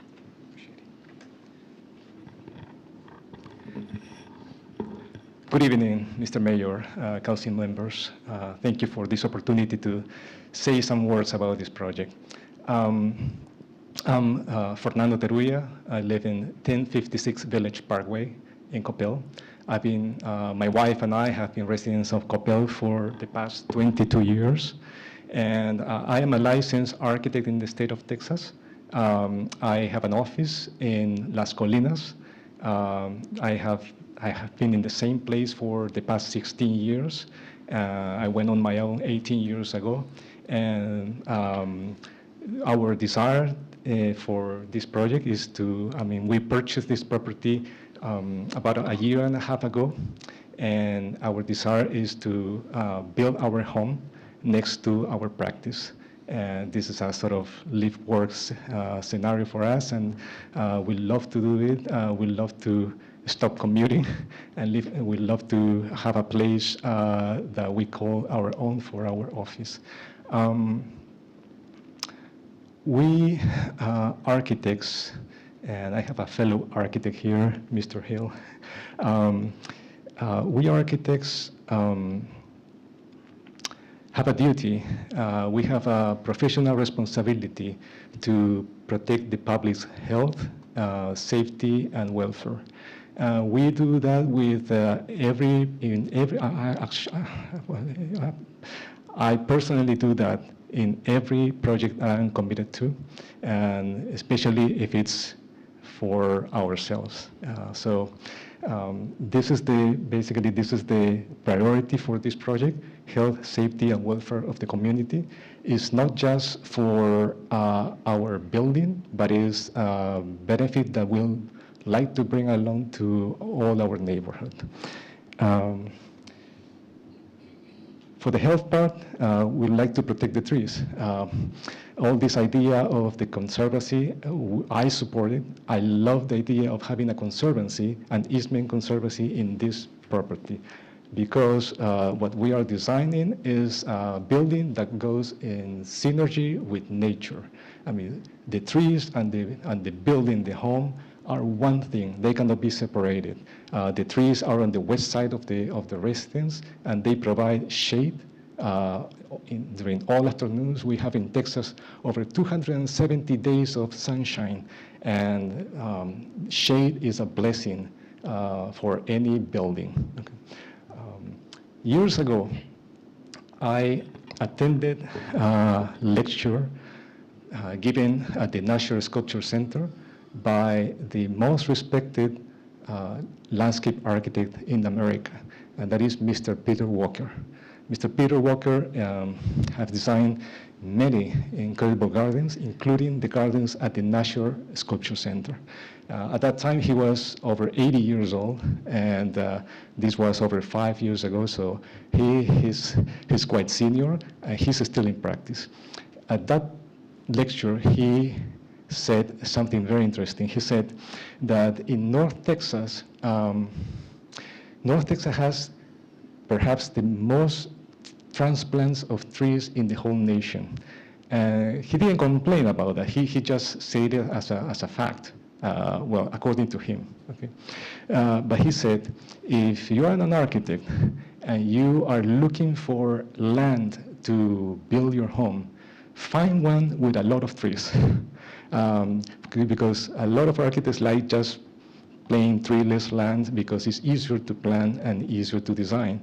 But no, this is a challenge. You need to find a place with lots of trees because you need to first bring energy costs of your development down.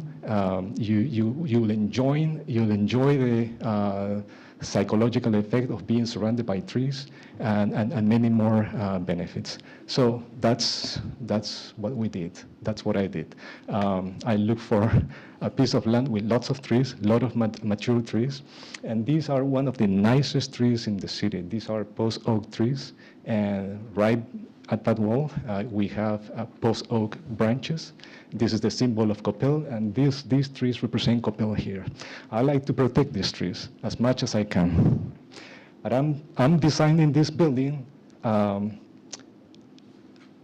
be in symbiosis with the trees. It is one thing. They cannot be separated. What you see in yellow is the footprint of the building. In red is the driveway, the concrete driveway that is required for the trash truck to get in and out. So they don't need to stop on Denton Tap Road. And if we didn't have that requirement, I wouldn't build a concrete driveway here. It would be all pervious, and like the driveway inside, like the driveway next to the house.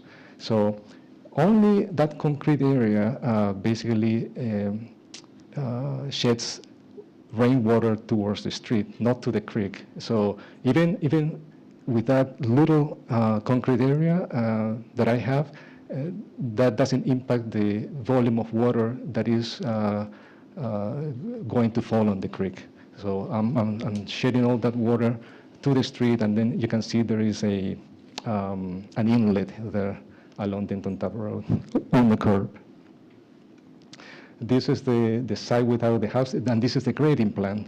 The entire house is built on pier and beams, and you see a long beam at grade, the pool on the left side, and most of the side is left undisturbed. So the house is lifted. It's unlike any other residence built in this city. There's no residence similar to this one. And you can see the little driveway with the slope, the arrows showing the slope towards the street. For the commercial side, well, the requirement is to have a fire lane and parking spaces. So essentially, what you see here is the fire lane is a concrete driveway, and the parking spaces are on pier and beams, and they are each space is on 3 precast concrete planks and with open joints, so rainwater seeps through these planks and keep watering the roots of the trees. Safety is a benefit that we'll bring to this site. How so? This is the property from the creek. Actually, half of the creek on the right side is Grapevine Creek, and on the left is, this is a creek with no name. But half of the creek, half of Grapevine Creek is my property, and half of the creek on the left side is also my property. So we're looking towards the bridge that goes over Grapevine Creek, and that's Denton Tap Road. You can see a metal guardrail on the left side that is actually between the sidewalk and the street. And you can see the access to the creek is open. And many people treat this site as a park. And it's not a park, it's private property. Okay. Now, if you walk on the creek, and I just did it last Saturday and took some pictures of what goes on under the bridge, you will see this. You wouldn't think this is Coppell, but it is. And there is no other place in the city that looks like this. I love art, but this is not art. This is vandalism of public property. And by building this residence and closing off the access to the creek on my side, I would somehow prevent access from my side to this place underneath the bridge. Okay. Now, there are other ways to get to this place. People can walk along the creek.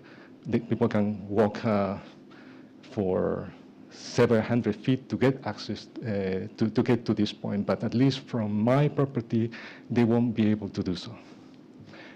This is the house, the residence, and you can see on the left side diagonally, this is Grapevine Creek running from west to east, northeast on the right side. And then there is the other creek on the right side, which has no name. So what I intend to build is a wall that you can see next to the round driveway, and that basically protects my backyard from noise. The noise is very intense in this setting. I measure over 80 decibels during normal time, during the early afternoon, and probably during rush hour is even higher. But I think the wall will protect the backyard, will seclude it, will protect it from the noise, as well as the backyard of the homeowners across Grapevine Creek, the same homeowners that opposed to this development. And I'm going to try to close off the access from between the south end point of the house to the bridge. You can see the long line, white line, that is the guardrail of the bridge. It's a concrete guardrail. And there is sorry, I have a pointer here, sorry. Okay, this box here is a concrete box. It's a siphon of the sewer system. And it's my property, this box sits inside my property, but this area here is open and is public property. This is private property. I will close this with a fence. There are many trees here and it's very hard to get through. So I think that with landscape, I can prevent people from freely accessing the creek. I've been to the site at least once per month in the past 18 months. And once I encountered a group of bicycles, basically parked in the property. I couldn't spot the persons who left the bicycles, but I guess they might have been under the bridge or maybe playing in the creek or perhaps in somebody's property, so who knows. But it is a place that is treated as a park, but it's not a park. This is the elevation of the house. What I'm providing is a structure, the house, the residence, and a wall that has a total of about 250 feet long. And this is a view of the property towards the west. Both are almost taken from the same point. The one above is from February last year, and the one below from late summer, last year. You can see the density of the trees. You can see that even in February, in the middle of winter, you cannot see through the foliage because the creek is deep and the canopy of the trees, what you are seeing here is the canopy of the trees. You are not seeing the tree trunks. And in the summer, in the middle of the summer, the foliage is very dense and there's a lot of shade here and it's impossible to see through. Even if you go close to the edge of the creek, you don't see any residents. Trees are beautiful. These are the post oaks, very dramatic. And I like to be living here looking at these trees all the time. This is an aerial view of the house. You can see the walls surrounding this inner court, the circular driveway, and the house is very long, and the bridge, you can see the sidewalk, how it bends, and then there is the guardrail of the bridge here on the left side. So this is the area that I like to close off, so nobody can access this part of the creek. And for the commercial part, the building is just adjacent to Dr. Bailey's office, and is about the same size in square feet. We have a driveway and parking underneath the building. Okay, let me go back. If we stand somewhere here on this right side and start driving south, this is what we're going to see. We're going to see we're adding trees. Basically, this is part of the mitigation plan for removing some of the trees in the office on the commercial side. You can see the driveway, and you can see the cars parked under the building. Once we pass the office building, we continue going south. Oh, this is an existing cottonwood tree. I'll come back to that later. These are new trees. These are Elderica pines and crepe myrtles. And now we got to the access point of the house. It's a circular driveway. There's a gate. There's an inner core for more cars to park for visitors. And then there is the two-car garage underneath this volume here. All these trees that you see here are existing. We've modeled with the great help of our arborists, we've identified the best trees, and we have a plan to take care for them. So the entrance of the house is around here. It's a gate. You don't see, it's a very atypical home, and it's right next to these trees. These trees are on tree wells, and you can see them adjacent to this wall, but this wall, the foundation of the wall is not resting on the roots of the trees. The foundation, the wall is resting on a beam, and the beam on piers. And so these are the tree wells for the trees. We're building around the trees. And once we go through the gate, we have this kind of mysterious entrance. It's a boardwalk. And once you come to the end of this boardwalk, which seemingly leads to nowhere, you turn around and you will see this. This is the home. It's not the home, it's the setting of the home. And this is what I like to highlight, because the home is built giving tribute to nature. I love to have the house just be on the side of the road and looking towards these magnificent trees. Now, if we go down almost towards Grapevine Creek, and looking back, that's the view that we're going to have. There's a pool here, and the house is raised about 5 to 6 feet from this existing grade. But as you see, the tree roots just extend below this permeable deck. All these trees are existing. We won't touch them. The house is is lifted, so we can keep the tree root system intact. And this is a final image. This is the office parking. The parking for the office is also on precast concrete planks. The existing cottonwood tree is basically surrounded with cars, and we have an opening for the tree well, and this is essentially the crawl space underneath that deck. We just let the cottonwood tree, even though it's a very common species, is not protected in Coppell up to a certain dimension. I think this one passes that dimension, so it is protected. But it is a big tree that deserves to be preserved, and we can accommodate it in the parking area. Okay. Yeah. So, well. These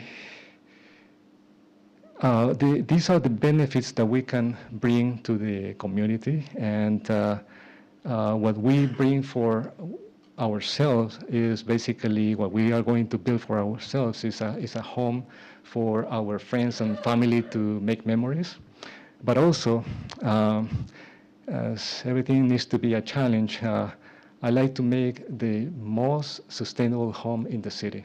I have made a list of all the sustainability attributes that the house will have. And it exceeds the 80 LEED credits required to achieve platinum certification, which is same as Lee Elementary. And I like to match that. I like this to be an example of development, of residential development in the city. And so today what we are discussing is whether we want Coppell, the vision for Coppell 2030 in 2023, or a nondescript freestanding fast food building. Thank you very much. Thank you. Council, do you have any questions for the applicant?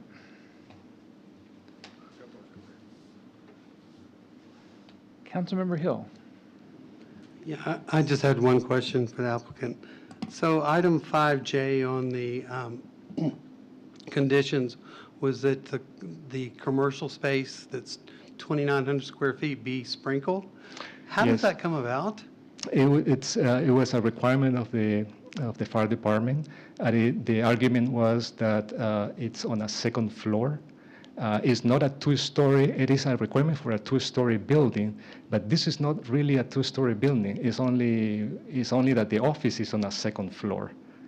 We don't occupy a first floor, but I think it's about the interpretation of the ordinance, and so it's imposed onto us in that way. Thank you. You're welcome. Any other questions? Thank you, sir. Thank you. This is a public hearing. We do have several people that have signed up to speak this evening. As we stated earlier, we do have time limits and so forth. The first person that has signed up to speak is Cindy Bishop.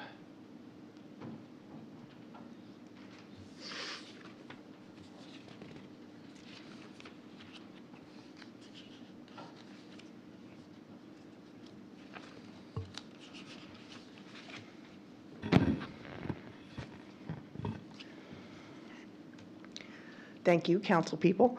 I'm Cindy Bishop, 521 Wales Court, excuse me. My husband and I live almost directly on the other side of the creek from this development. And I have to say, although I serve on the Planning and Zoning Commission, I am here in my individual capacity and not as that of a member of the Planning and Zoning Commission. Can we go back to that slide that has the notice radius? I had a question about that first. Thank you.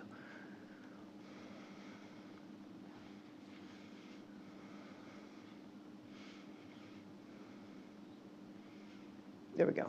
Thank you, with the red. I was just looking up for my house on that, and I'm not sure that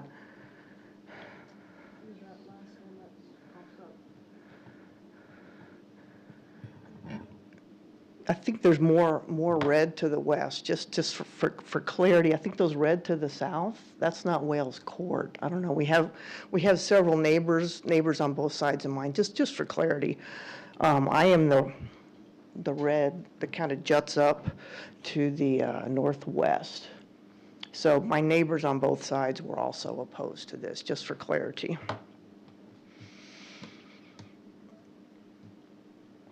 All right, as background, I have a bachelor's degree in chemical engineering, and I've worked as an environmental attorney for over 30 years.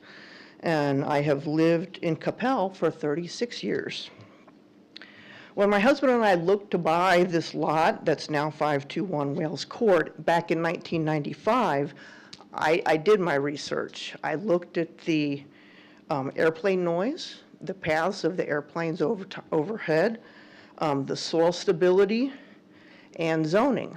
So I looked at this little narrow tract here and called the city, and I said, how can someone develop on this given the city's setbacks to Denton Tap and the presence of the 100-year floodplain? And the city staff looked at that, at the parcel, and they said, I don't see how it could be developed. But here we are 28 years later with something proposed. So my husband and I have several reasons for opposing this project.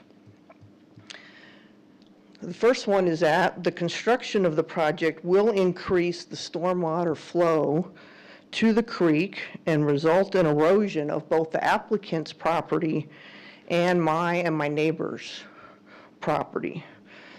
As mentioned, the stormwater flows into a tributary and then into Grapevine Creek. This tributary runs between our property and the parcel in question. When it rains, stormwater runs from the parcel into the tributary. In the current undeveloped state, the trees, the brush, and the grasses break up the flow. And of course, the ground soaks up a lot of the rainwater. According to EPA, an impervious cover, like a parking lot or a driveway, increases the velocity of the stormwater runoff by 500%. So although the applicant plans some permeable areas, won't those areas become plugged over time with dirt and leaves and then become impermeable? I talked to a local stormwater consultant who agreed that these areas will become plugged if not properly maintained. The increase in stormwater flow from the project will lead to the flooding of the creek and erosion of the lots that are adjacent to the creek. And we had Mr. Garza talk earlier about hydraulic studies. But my neighbors to the north on Wales Court have already experienced erosion of their backyards due to a development to the north of their property. So how effective was that hydraulic study? So I feel like we have to look at this with a grain of salt. And let's learn from these situations, and there have been others in Coppell as well, with regard to backyards being eroded away, and learn from these situations and not cause further erosion. Next, regarding the residential portion of the property, there are no single-family homes on Denton Tap.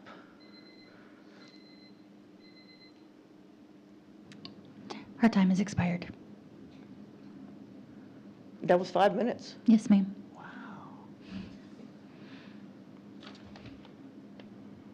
All right. Thank you.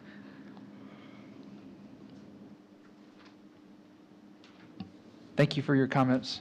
Our next speaker is Eric Royal.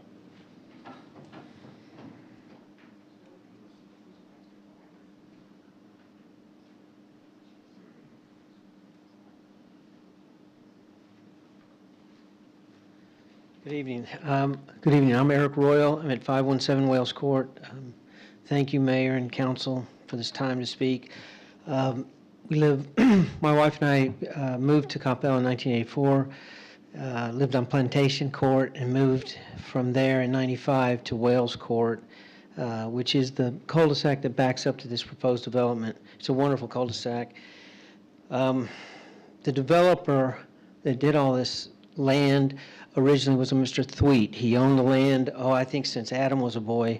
When he told me when we were accessing our property and we were building Mr. Stitch's building, my company built the orthodontic building that's just north of this, he said that was how the city required him to plot the property. He didn't really expect it to ever be developed, just thought it was going to be a green space. But what I wanted to speak today was just that if you would consider not rezoning it from commercial, we understand development. We'd like to see development of that property, but the commercial side of the development is more restrictive. It's more difficult to get things right. There's ADA issues, there's parking requirements, tree mitigation. I would like to speak today beyond what Cindy spoke about with the hydraulics and so on. If you vote to allow the rezoning to residential, I'd ask that you please consider requiring the lot to be all residential or all commercial.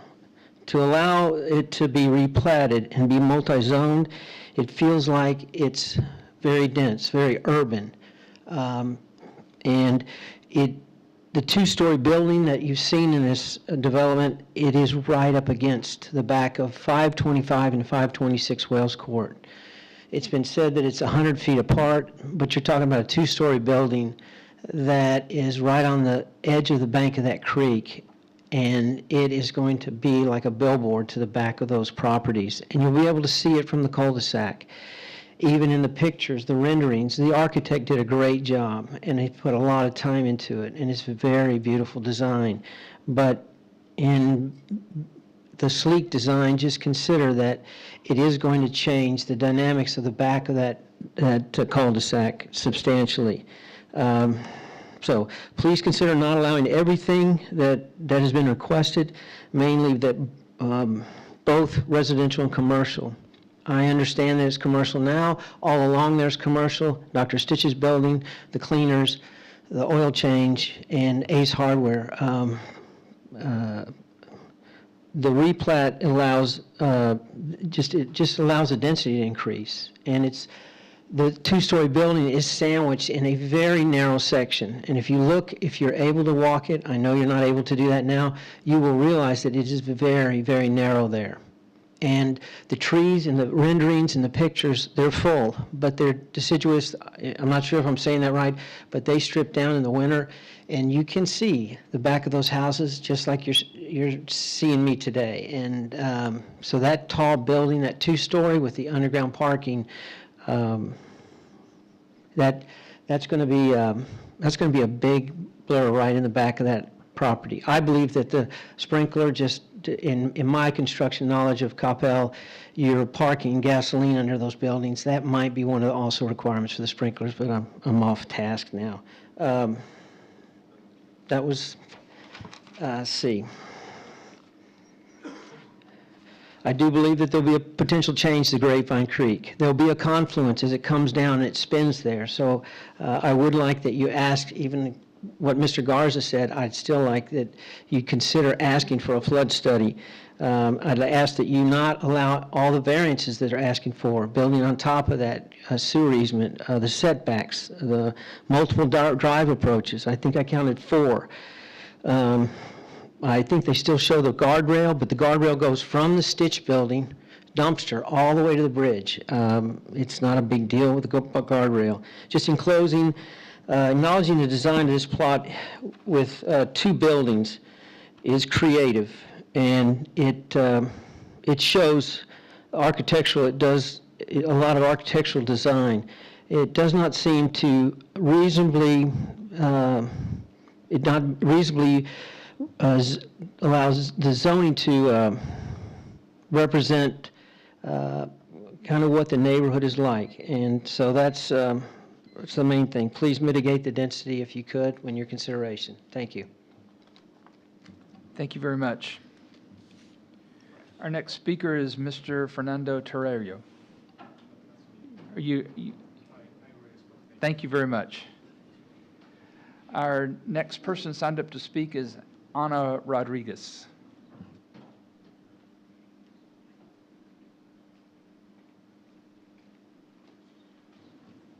Hello, I'm Anna Rodriguez, 204 Olympia Lane.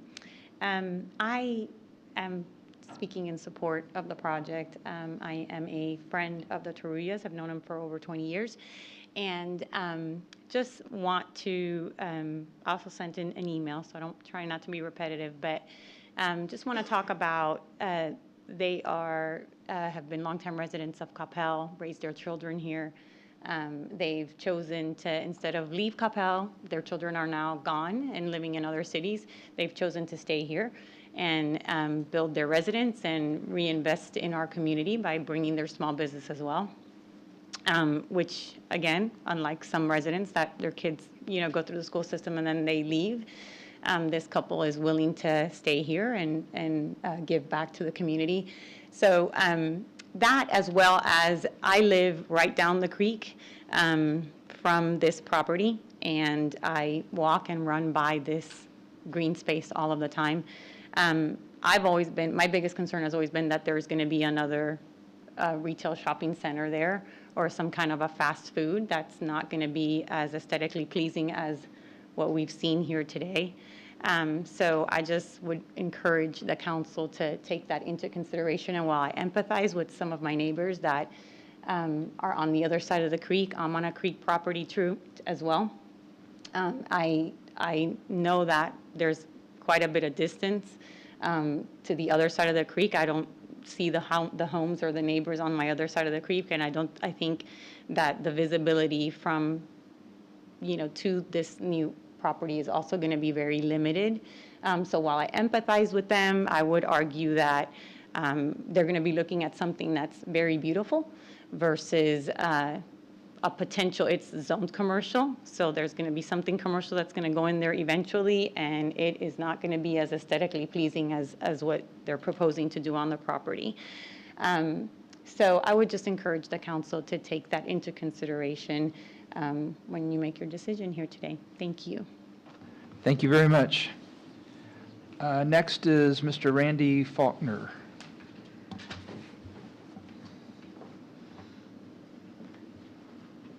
I'm the certified arborist. Name and address, please, sir. My name is Randy Faulkner. I reside in Waxahachie, Texas. Yes, I make this drive every day. So my credentials are I'm ISA certified, International Society of Arboriculture. I am also a utility specialist. I'm also tree risk assessment qualified through the ISA. In addition to that, I'm oak wilt certified as well. So I joined this project back early last year as doing the tree survey and the health assessments or the evaluations on each and every one of the trees on that property. By the way, it is much more dense today than the pictures that we've seen it. In fact, I was on the property today because I came down Denton Tap on my way here. When I met with, y'all keep calling him by his last name. I've never used it, so it's Fernando. So when I first met him on property, I could tell that his desire and his passion for preserving the trees was a high priority. And we probably met on the site at least a half a dozen times in talking about things that we can do, what the tree could handle, in fact, I think we even moved the footprint to save some post oaks. I think it was 8 feet or so that we did that, but he has been involved, and I've got tons of emails and texts with questions and backwards and forwards and my recommendations. And you know, tree preservation or the protection of trees is always, in my experience, an afterthought. When the problems or the stresses or the degrees of decline show up, it's usually way too late. And there's a condition that happens whenever you have construction damage. And even on this property, we will have construction damage. But hypoxylin canker is a condition that is incurable. And usually I get a call 4 to 5 years after the construction has happened, and then hypoxylin is already set in. Or another condition that happens a lot with construction damage is phytophthora, which is a root rot. Now, on this particular property, we have a lot of post oaks, and I can fix the soil compaction or the root crushing roots, or even severing roots. That's fairly easy to do. But with post oaks, they take so long to regenerate their root tips, that's usually when you lose them.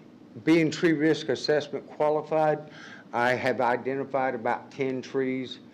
You said 10, Mary, I don't quite have it at 10, but one of them is of public safety. The red oak, the large red oak by the street, has decay all the way through the base of the tree. And that's trees leaning over the street, and that's a no-brainer. I'm a tree hugger, but I never pick trees over people. So we need to get that one out. But in talking with Fernando, he has pledged to me, and I'm devising, and already have started a plan. Again, with construction damage, I'm not usually called out until way 3, 4, 5 years down the road, and my options are limited at that point. Fernando has pledged, and I am devising the plan for it, is we're going to get out in front of the construction damage. So post-construction, we're finished, we're completed, we're going to come out and we're going to start doing deep root fertilizations, vertical aerations, vertical mulching, however you want to say it. But we're also going to employ some good, sound arboriculture pruning on the trees. That promotes a healthy tree. That promotes the tree's own self-defenses. The way the trees are now, they are a bit overgrown, and that's causing a lot of health problems. I think moving through there, in fact, I would contend that some of the removals are going to be a helpful step for all the trees. Some of the overcrowding you have, and some of the fungal things that I've seen, and some of the pests that I've seen. So it's going to be some helpful mitigation of those trees. Overall, it's so hard to get, and I work with general contractors, commercial projects all the time. Sir, I'm so My time's up? sorry. Yes, Okay. it is. And I think you guys have got my point. Thank you. Thank you, sir. That was everybody that has signed up to speak. Council, back to you. Any comments or further questions?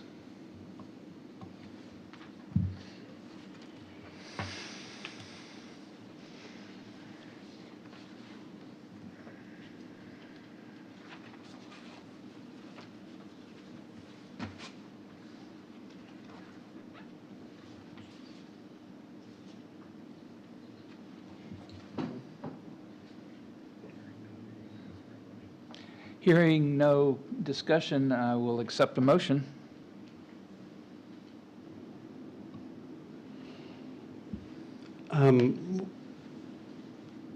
Before we move to a motion, I just want to state that I think this is probably the best use for that property. As one of the ladies said, Ms. Rodriguez, I believe, that we could have something that could be much more of an eyesore constructed there. And I think Mr. Teruya has done an outstanding job citing the buildings. He's been very concerned with the conservation of trees. You know, he could come in and clear cut, and if you wanted to, and pay a huge impact fee on tree mitigation fee, but he's not doing that. He's working with nature, and with both of these buildings, I think it's the highest and best use for that property. So I'm inclined to support this.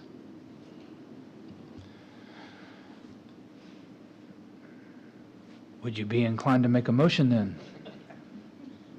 Absolutely. I'd make a motion to close the public hearing and approve item 13 with conditions. Thank you. Is there a second? Seconded by Councilmember Carroll. Any further discussion? Seeing none, all in favor? Walker, Carroll, Nevels, Dunn, Matthew Hill in favor, none opposed, motion carries. Thank you very much. Thank you, everybody, for staying with us till 10:45 tonight. And we've got more to come. Item number 14 is a city manager report with project updates, future agendas, and direction from a work session. Mr. Land. Yes, thank you, Mayor. This evening, there was no further direction from the work session on the work plan, so you will see that on the next meeting in September. Just regarding some updates, the Duck Pond Park improvements continue, and the project is a little bit 50% over complete. The Morrow Road Boardwalk made me laugh when I read the note today, but the project is nearly complete. The final inspections are going on. While we consistently have to make the tape go up, the boardwalk is currently closed. And if you go out and walk, it's open in terms of people keep moving the barricade. So, but anyway, it's getting close to being officially open, and we'll be doing a ribbon cutting for that. The Village Parkway Pump Station generator was delivered, and they are currently going through testing. It looks like the target is sometime mid-April, I am so wrong, mid-October for, I was thinking about Beltline, Mayor. Thinking about, October's good. yeah, October's good. That's not happening. And then lastly, with Beltline, you heard the report this evening as far as the schedule that they're working on that. The big news is that this coming week, DART will be closing the MacArthur East Beltline intersection, so avoid that to the best of your ability. And next up, by the way, when they get through with that, by the way, they're saying that they're going to be through with the intersection by about the end of September, and when they finish that, they'll be moving to Fairway Drive. So it's just, there's several more intersections to take.